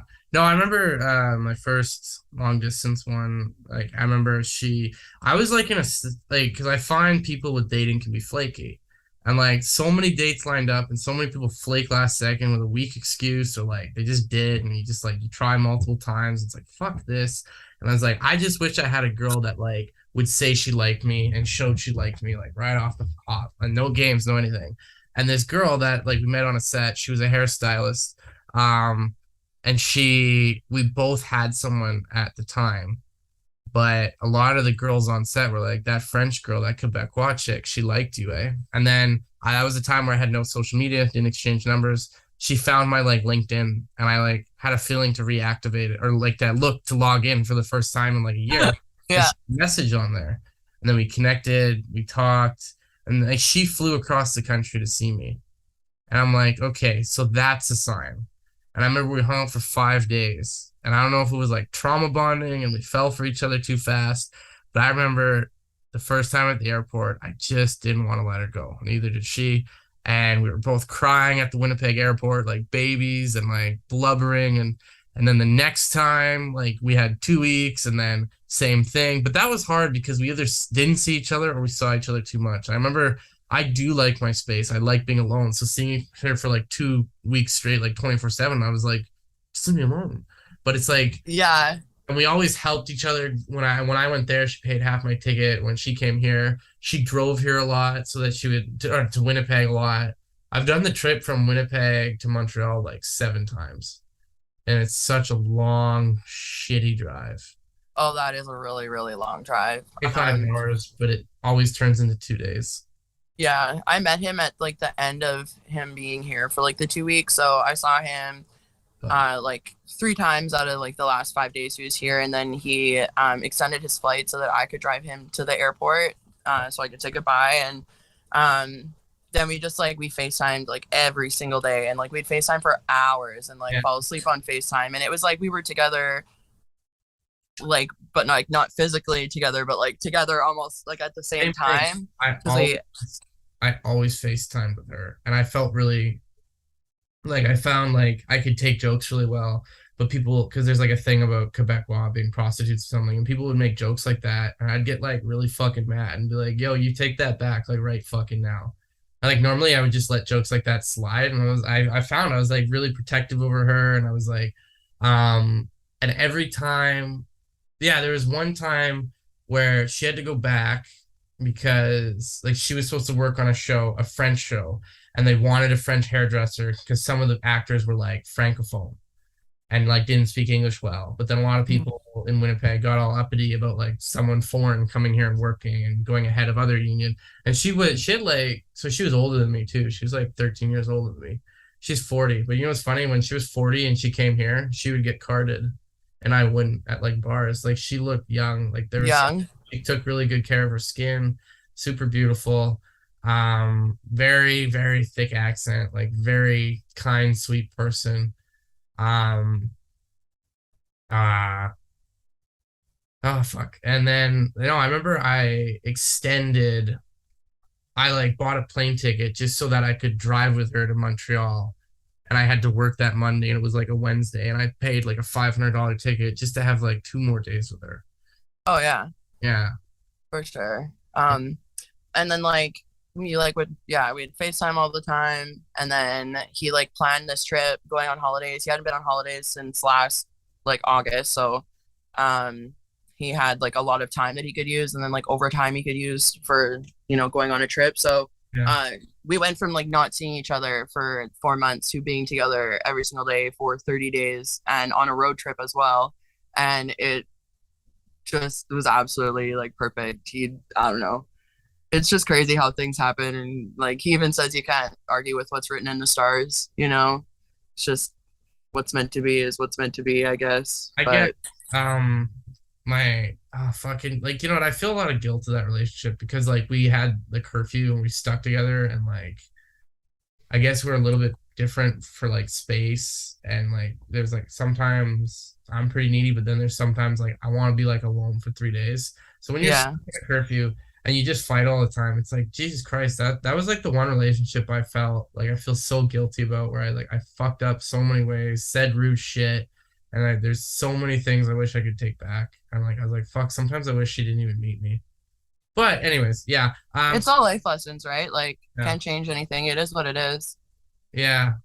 It's like I saw a joke about like dating in your like late 20s where you're like, God, what the fuck? Why is my childhood affecting how I'm dating so much? Yeah, no, literally. It comes out majorly. You got to do some shadow work, heal your inner child. Fear abandonment issues because of this reason, this reason, this reason. And then you look at your parents and then like, I know, I found like I spent like my early 20s like hating how my parents raised me, hated how they were, but then like from 25 to now, it's like realizing that their childhoods were much harder and they're just passing down shit that they had. The generational trauma runs fucking deep, man. Yeah. So, but it's like they're trying their best, and it's just like, well, my dad probably did this a lot because, well, talking to his mom, it's like, well, your parents probably put you down a lot, which must have meant like their parents probably put them down twice as hard. So they're trying their best. Yeah, you can. Am I keeping you from your mother right now, or I feel like your mother keeps you for something? No, she just wanted. I'm supposed to like take something to my sister, but my sister works really early in the morning, so she wants me to like not drop it off too late. She just wanted to see like where I was at with the podcast. I still have time though. Okay, cool. Normally it doesn't go this long, but good conversation. Speaking I of guess we're just catching up, talking about life and shit. yeah, middle school's a long time away. I haven't even like talked about what jobs or anything, but we don't have to get to that. But you should be a regular guest when I get a lot of people. You should be like every 10th one or something. I like talking. Yeah, I'm down. I feel like Talk we're about people, shit. but yeah. If I were okay, so speaking of meant to be, and I always still think it's cool, but like I think maybe we're just supposed to be in each other's life for a certain amount of time, learn lessons, blah blah blah blah blah blah. But my second girlfriend in Quebec, she said when she was here, she said she felt like she was here already. And when like sometimes you have a dream and then you like kind of see that dream. I'm not crazy. This happens to people. This happens to No, me. there's literally a, like I don't know. I watch a lot of videos on YouTube. I like to explore all different kinds of things, and I end up on weird sides of YouTube and whatnot. But like, I honestly, it's not even so much as like deja vu, but it's literally like I'll be somewhere and I've literally never ever fucking been in this place before, like physically. Like I had this moment a few times when I was in Europe, and it's like I've never been in this place before. This is a totally different region, but I feel like that like exact moments and things had happened already, but I hadn't like been there yet. You know what I mean? And I'm like, but I've seen all of this before. Yeah. And so it must have been like a dream or something, It's weird. One girlfriend, she was from in Israel, and I remember like seeing her face in a dream, and there was like her face was really close to my face, and then that played out. When my second girl, I'm just not dropping names, so I don't know how weird it is to drop names, except that one bitch from earlier. She was in my bed, and she was like, I remember like looking into the hallway and knowing I was with someone that I really loved. And then I went in my closet and got like a sound blanket or like a moving blanket, and it was rolled up. And she's like, I remember like seeing that and a guy coming out of the closet with a sound. It's like a film thing, but it's like a moving blanket, but they call them sound blankets in film. And she's like, I remember seeing that. And then she said, like, she had a friend pass away in 2013 or 12 in a car crash. Which is weird because I had a friend pass away in a car crash too. And I found like, and I always think, I was like, maybe we just trauma bonded because we had like almost the exact same high school experience and a bit of the same experience growing up with our siblings and not feeling like the favorite or the least favorite, and being like humiliated a lot in high school kind of thing. So I was like, maybe we just got along because it was like trauma bonding, and that's why we're so infatuated with each other. Maybe there's just lessons to learn. But she said, like, I remember this girl, her friend, can't remember her friend's name. I feel so bad for not remembering. But she said that she came to a dream to me and said, your next boyfriend, and it'll be important or something like that. His name will start with M.A., which is, could be anyone, Matt, Maxime. But Mackenzie's not a popular first name here. But, and then, so yeah, it felt like a little lined up. It didn't work because there's a goddamn second curfew in Quebec, and I felt like she had a knee surgery. She had some really shitty things happen to her at work, and some guy like bullied the fuck out of her, and like it killed her confidence a little bit because she worked in the grip department, and like she's kind of like the grip department's kind of like more of a masculine department. I don't like saying that, but it's like, it's like it's like construction worker dudes. And it's like girls can work construction, but they're normally like bigger and stuff, right? And she was very kind, very good, very organized. So she was really good at organizing stuff and like outdoing guys in a lot of ways. But like there was a couple guys that were just shitting on her so much, and we were hiding our relationship because we were in the same department on the same film, and we didn't want everyone to know we're fucking dating. But it became obvious when we came to work every day together. So yeah, no, it's just a carpool, guys. Friends. Yeah. But and then after that she had a surgery on her knee, and then the recovery was way worse than she thought, like then she was told, and like she couldn't move on the couch an inch. She couldn't go to the bathroom without me, couldn't do anything without me. So it wasn't working. I was on EI because I got laid off, because you get laid off at every film you work on. and I just took care of her for 2 weeks. And then, no, it was like 2 months, but intensely for 2 weeks. And there is something where you just hang out with someone way too much. We saw each other for like, I counted it, it was like 90 days straight, like 24/7. And so Yeah, that's irritated by each other. And like, we fought a lot near the end, which sucks, but yeah, you still need your space. yeah. But it's just, I don't know, I wanted to take care of her, and yeah, it is what it is. And yeah, that's the way she goes. Love is hard, I find. I hadn't dated anyone for like 5 years. Plus, he hadn't dated anyone for 8 years. He hadn't even talked about women to his Yeah. mom. um, I need to be single for like at least a year. And like, okay, so the last little spout I had was like 2 months, and it was someone that was like, I'm getting personal here. I hope not too many people watch this far, but like, I remember they'd be like, Mackenzie, you gotta like let down your walls more, and like, do this more, and like let people in. And I did start to talk about my life more, and like problems I had with my exes and other parts of my life. And then like when we broke up, and this chick went back to her husband, who she left for me, which I didn't want her to leave her husband for me, because I was like, that's a little nuts, but whatever. It's a little too much. But and then just like totally used all this information that I've told her to like really hurt me in a way. Yeah. Me, like, I don't know, for maybe breaking up with her or something. Um, it's weird. I was thinking, I was like, what if the genders were swapped in this situation? Because it's like I refused to have sex once because my back really hurt, and she just told me my dick was useless, and I was like, I think I'm done. I think I'm done. I think that was too far. How? I asked her like 5 times to be like, hey, like that's not funny. I know we bust each other's balls, but that's not fucking funny. Like that's not Yeah, that's not cool. is what it is. Yeah. But I've said things to my exes that I like so heartily regret. And I didn't name drop her, so whatever. It was just tough, and I think probably around full moon that probably has something to do with it, right? Yeah, full moon does affect us. I swear to God, it fucking does. Make you sound crazy to talk about it, but I'm like, there's stats like more people end up in the emergency room around full moons, and I find like I always feel More this like, calls. a weird like pressure on my head near the full moon, and then like the days after, like it's like a relief of pressure. I find Yeah, I always feel really weird around the full moon. I can always tell when it's a full moon. I'm just like, Google it. Yep, it's a full fucking moon. Go outside. Yep, it's a full fucking moon. I feel weird. I feel off. I didn't have Winnipeg that like said she felt, because her name was like, it was Selena, and I mean that's something to do with the moon or something, that name Selena or something like that. And she told me she always felt really good around full moons. It's like, I think that's the opposite of what most people feel, or most people don't notice it, but I think it I always does. feel weird. Like crazy things happen. Like, Yeah, or like big outbursts with someone or whatever, and I'm like, oh, it's a full moon. That explains that situation. I always get weird texts. Weird. Yeah, I've gotten some really weird texts this last full moon.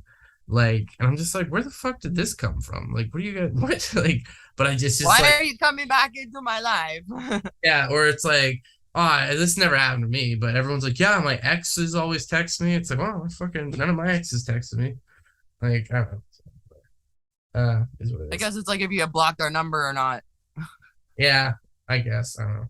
I know, I'm like, you know what? I'm fuck. There's not been too many exes I've been friends with after, because it's like, I don't know. I just don't believe you can be friends, really. Like, there's I'm some. not really friends with any of my exes, not one, except for well, I don't really know if I can call her like my ex. Like, we were really good friends, and then we dated for like a month, and that like she would like came out to like her parents and stuff, and I wasn't allowed to sleep over anymore. And then she went to Wisconsin Dells with our friends, and then we ended up having a fight when she got back, and we broke up. But like, we're now like Instagram friends again. But like, all we did was make out. That was back when I was like 19. It was like her first kind of like introduction to being with a girl.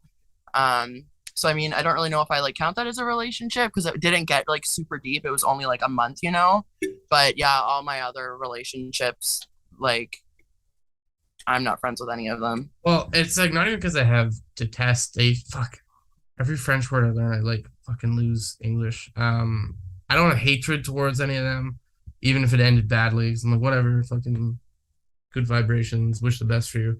But there's like a Rook Opera. Fuck, I never say this guy's name right, but it's like a poem book about like broken hearts, whatever. And it's like, it explains like, you know, a bee doesn't get the pollen and then like the stem or the leaves later. Like if you're so fully in love, like I was trying to be friends with an ex, but like I was super jealous of the guy in her life. And I'm like, what the fuck? Mm-hmm. And so like I think she could see that and she was like, maybe we shouldn't. And I was like, yeah, you're probably right. Because like this is really pissing me off actually. Yeah.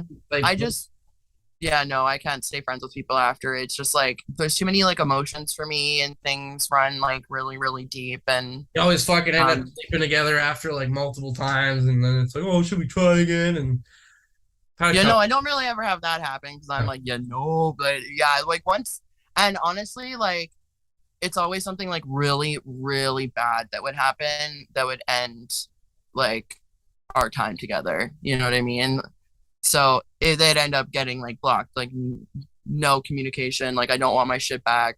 Just don't talk to me ever again. Like I can't deal with this shit. So that's kind of how all my relationships ended. Nothing was ever peaceful. that sucks. Maybe we're just both toxic people because I feel that for my last couple. I feel like I was a very toxic person, especially when I was drinking.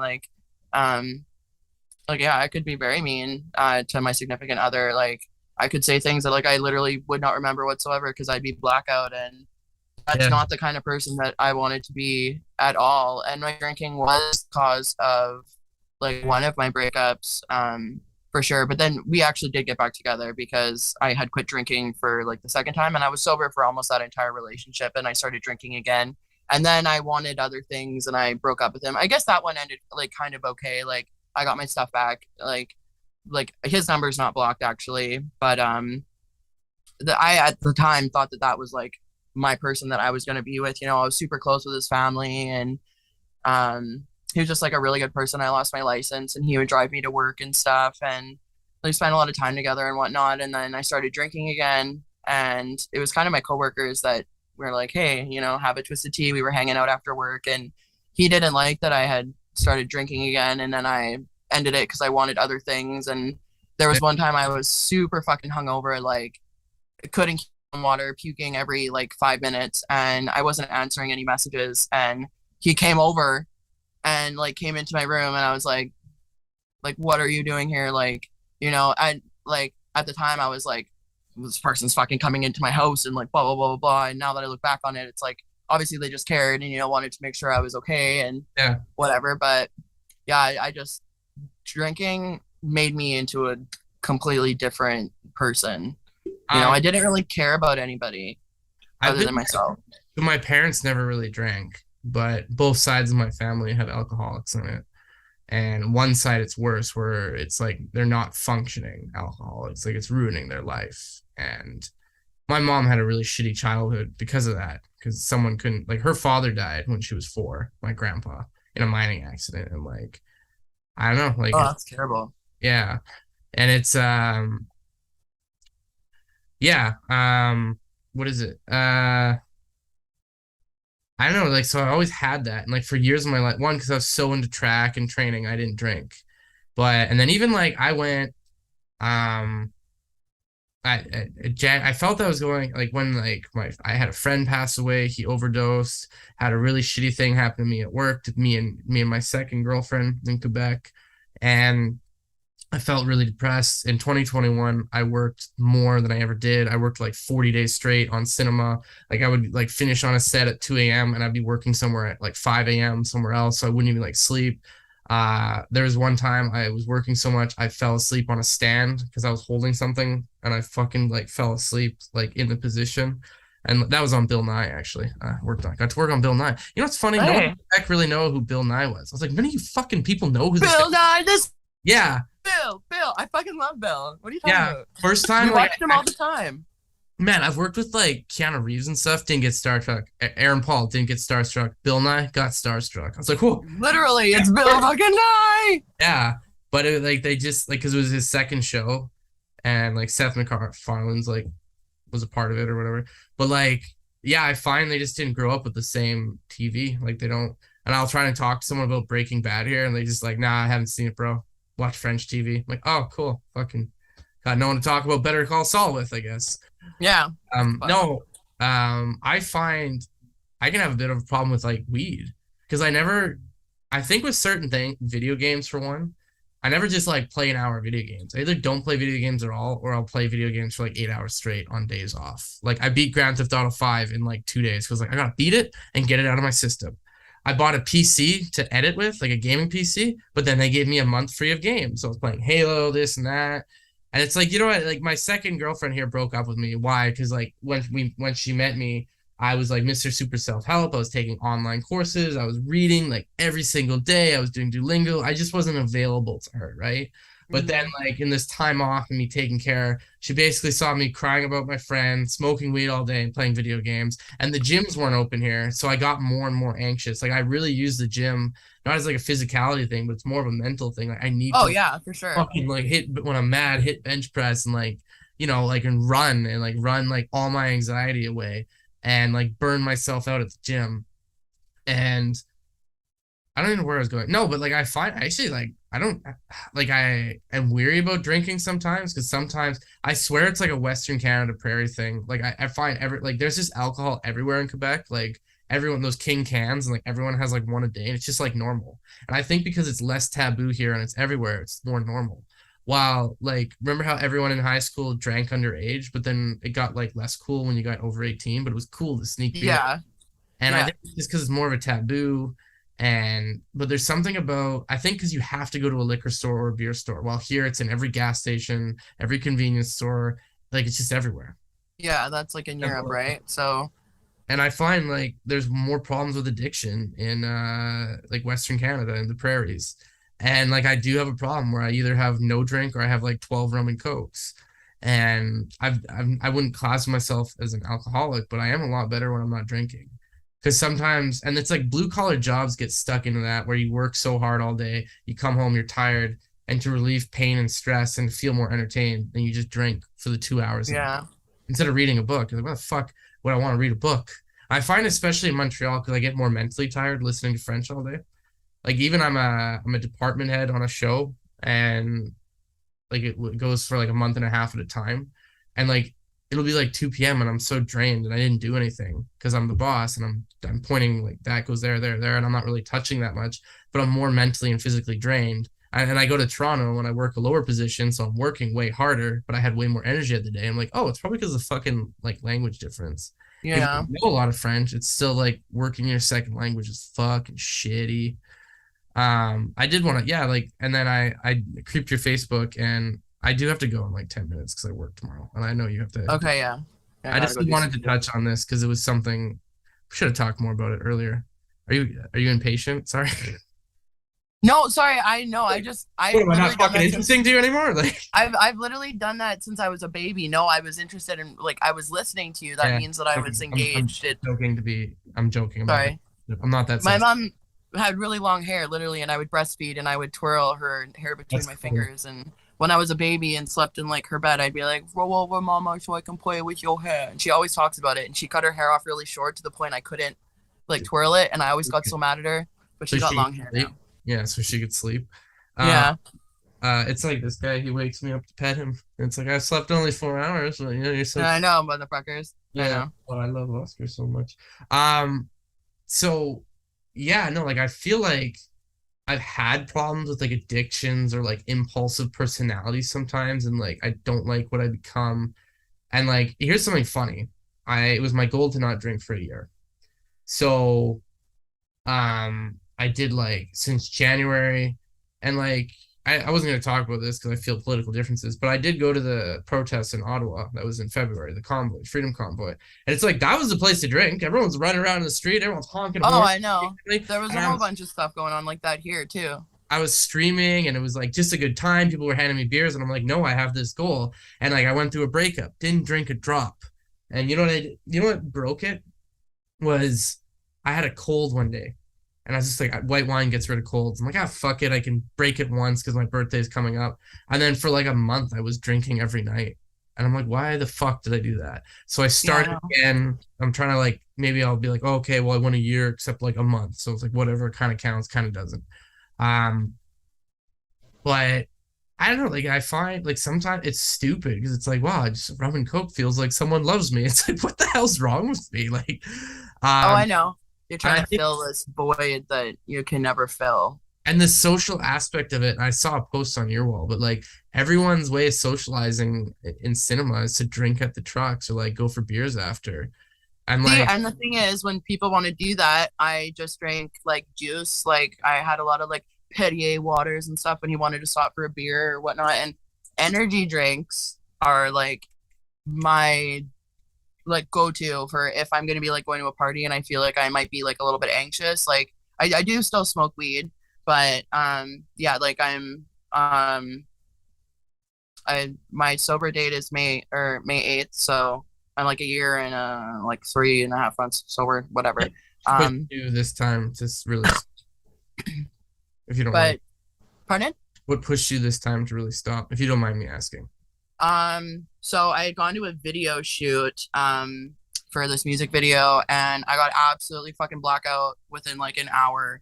And I was super hungover for like 3 days. I even called my mom and told her that I was like absolutely hammered and shit. And then I called her when I came to at like 5 in the morning and she was like, "You need to go to bed. Like I already talked to you. Like you told me that you were drunk." And apparently I just phoned her and was like, "Mom, I'm hammered" and stuff. And I was supposed to be home that night. And I ended up being like so hungover I had to stay at my friend's house for a day. And then I was able to like drive home after like that night and then like a whole day. And then I was still like really hungover. And when I would get hungover, I would just like drink a whole bunch of water and it would just come like straight back up. And that's how I would try to feel better. And it would go on for like days. And I didn't have a limit when I would drink. Yeah. Like I like this is my third time getting sober, and I'd be sober for 4 months, 6 months, and then this time it's been over a year. But how I would start drinking again would be like someone would say, "Hey, just have one," and I'd be like, okay, I'd give in and I'd have just one. And then I'd be like, "Oh, hey, I was able to have just one that one time." And then I would start drinking again. I'd drink after work because I was a waitress. My dad's an alcoholic, so he always had alcohol. And at one point, he had to start locking up his alcohol. He doesn't lock it up anymore, but he has a lot of alcohol still. But it was always readily available, I've seen it a lot, and all my friends that work at restaurants. So like, it's a weird industry, like waitressing and bartending. One, because you're so fucking disposable. You could be there for 10 years and you say something that the manager doesn't like, and you're fucking gone. Yeah. Two, but like a lot of those businesses make so much money off their workers because they'll have cash tips and they give a small discount on alcohol, and then all of a sudden they're sitting there after work spending like $50 every night of their tips. Everyone, yeah. And it's a bad culture. I don't know. I don't like drinking anymore. Like I find I'm so much of a better person when I'm not. I'm reading, I'm like caring more about myself. More motivation, right? And like honestly, a big thing with alcohol is that it made me have a lot of suicidal thoughts. You know what I mean? Like I get really stressed after smoking weed. That's something I'll admit. Like the next day, I'm like, fuck, I hate this. I hate everybody. Like I recently,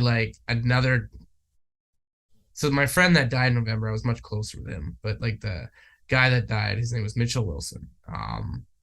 We haven't seen each other for 2 weeks. Like when I went back to Winnipeg for work, I'm not gonna pretend we were best friends. Well, like I would talk to him sometimes over text. And he did the same job I did. He was a dolly grip. And he actually replaced me on the crew that I was on when I left. And it's just like this guy was so fucking, what gets me down about it is not even like I miss him that much because, well, we came up together, a lot of laughs in the truck, sitting and waiting in winter, like warming up and in the half ton. But like, it's just like he was such a joy to the people around him. So I felt bad for my friends there because I knew this guy. Like he was overly positive. Like I thought he was like positive, but like I was like, no, maybe he's just actually like that. And I didn't really know a lot about him, but like we were into the same certain. And he's 31, had pneumonia, and then I heard later he had a heart attack. That's strange. And fucking nicest guy ever. And like, yeah. I found like recently, like I started to get really sad, and I don't know if that was triggered it, but then like, I don't know, I just like certain like relationship things with other people in my life, and I found like I'd go to smoking, and like every time I hurt my back, I go to smoke weed instead of taking an Advil to relax it, and like yeah, And it's been a problem, but then I'm doing more yoga, doing more stretching, doing like more back extensions and deadlifts to just strengthen my back, doing more core because I find if I don't do a lot of core, then my stomach gets weak and then like my fucking back hurts all of a sudden because like I Yeah. lift 400-pound dolly all the time. Got to work on your glutes too because that what holds your lower because if your core and your Everything. Yeah. if your core and your glutes are weak, then it's like everything goes right to your lower back. And everyone I know that does my job has a bad lower back. So there's like wearing the Huh. work belt, the lifting the dolly. We have these heavy stands with like sandbags and like to save time. Sometimes you just do these like quick little like oomps up and I yeah, so I think I was sensitive because like it's happened before with girlfriends where like I'm like this happened to me when I was like 23. I was like I can't have sex like because we just and I mean I think it's at like a lot of the time when it's like at first when you first meet someone because you're having sex all the time and it'll get to the point where it's like I can't and most girlfriends would be like oh that's fine. It's just like this person that was recently in my life like just fucking tells me my dick's useless. I was like what the fuck man like That's fucked up. I would never ever say that to someone. That's really crossing a line, and like I hate people like pressuring other people. Like, it. And I was like, you know how much of an asshole I would seem like if I was pressuring you and like you said no, but I kept being like, come on, bitch. Like you know what I mean? Like it's like Yeah, no. wouldn't tell someone their vagina is useless. Like, sorry, I'm still fucking like choked about this. I'm like still so pissed about it and I gotta let it go. But it was just like, what a fucking thing to say. Like what Yeah. the fuck? And like didn't even apologize at first. Like it's your fault. You don't pay enough attention to me. I'm like, oh, okay. Like Wow. No, that's absolutely fucked. it is I'm what sorry that happened to you. I don't know. Worse things happen to people, my friend. So, yeah, fuck, it was just like, what the fuck? And it's something I was sensitive about because it's like my lower back. And like when you fuck your back up, like if you fuck like your shoulder up, it's one thing, but it's like your walking is all of a sudden shittier. You can't go Yeah. to the gym. You can't like do this. You can't do that. Everything in your life fucking becomes harder when your lower back hurts. And it's just like I'm sensitive about it because it's this problem that I kept having, and I hope it doesn't happen again. But Yeah. I started smoking a lot of weed. I found like I really turned to weed, not alcohol, in low time. So then I think maybe it triggers my mind into depressing thoughts. And that's why I just don't really want to do it at all anymore. Not the gummies, not the vapes, not anything. And like and lately I was doing CBD stuff, but even that depressed the shit out of me. And I think it's just like I think I'm very like my worth to me is based on how much I did in a day. Whether it's like and it can mean like I did something very relaxed. This is why I hate social media because it's not relaxing nor fun. If you play video games for 4 hours, that's at least relaxing. It's not productive. If you go to a job you hate, that's not relaxing, That's not relaxing. but it's productive, right? And it helps you support your life. Facebook, Mhm. what the fuck? It's neither of those things. It's not relaxing nor productive. It's bullshit. No. Fucking bullshit. And like that's the trick of YouTube. It's such good shit on there, but then there's those stupid shorts. And I find the day like if I go like paddleboarding and canoeing and go to the gym and do a lot of productive things around the house, even if it's just relaxing things, like I go to the spa, that's a good day, right? But then like the days where it's like been social media and smoking weed and nothing but video games, I feel like shit, and that makes it worse. And it's like you're trying to take a day for yourself. It's like, well, I did nothing. I think even the days in yourself you take for yourself, you try and do something productive. I don't know. But when I smoke weed a lot, Most of the time I try. Sometimes I'm just like, I'm gonna do nothing today. yeah. But I find when I smoke weed a lot, I have no focus and I can't read. I can't like watch a 5 minute YouTube video. And then you're more likely to do stupid stuff like TikTok and Instagram videos and just like waste 2 hours of your life. Yeah. I can tell you need to go. So it was fun catching up.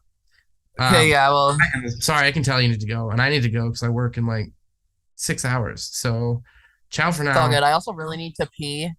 I can tell. Sorry. I drank an energy drink We did 2 hours. How long did you think it was?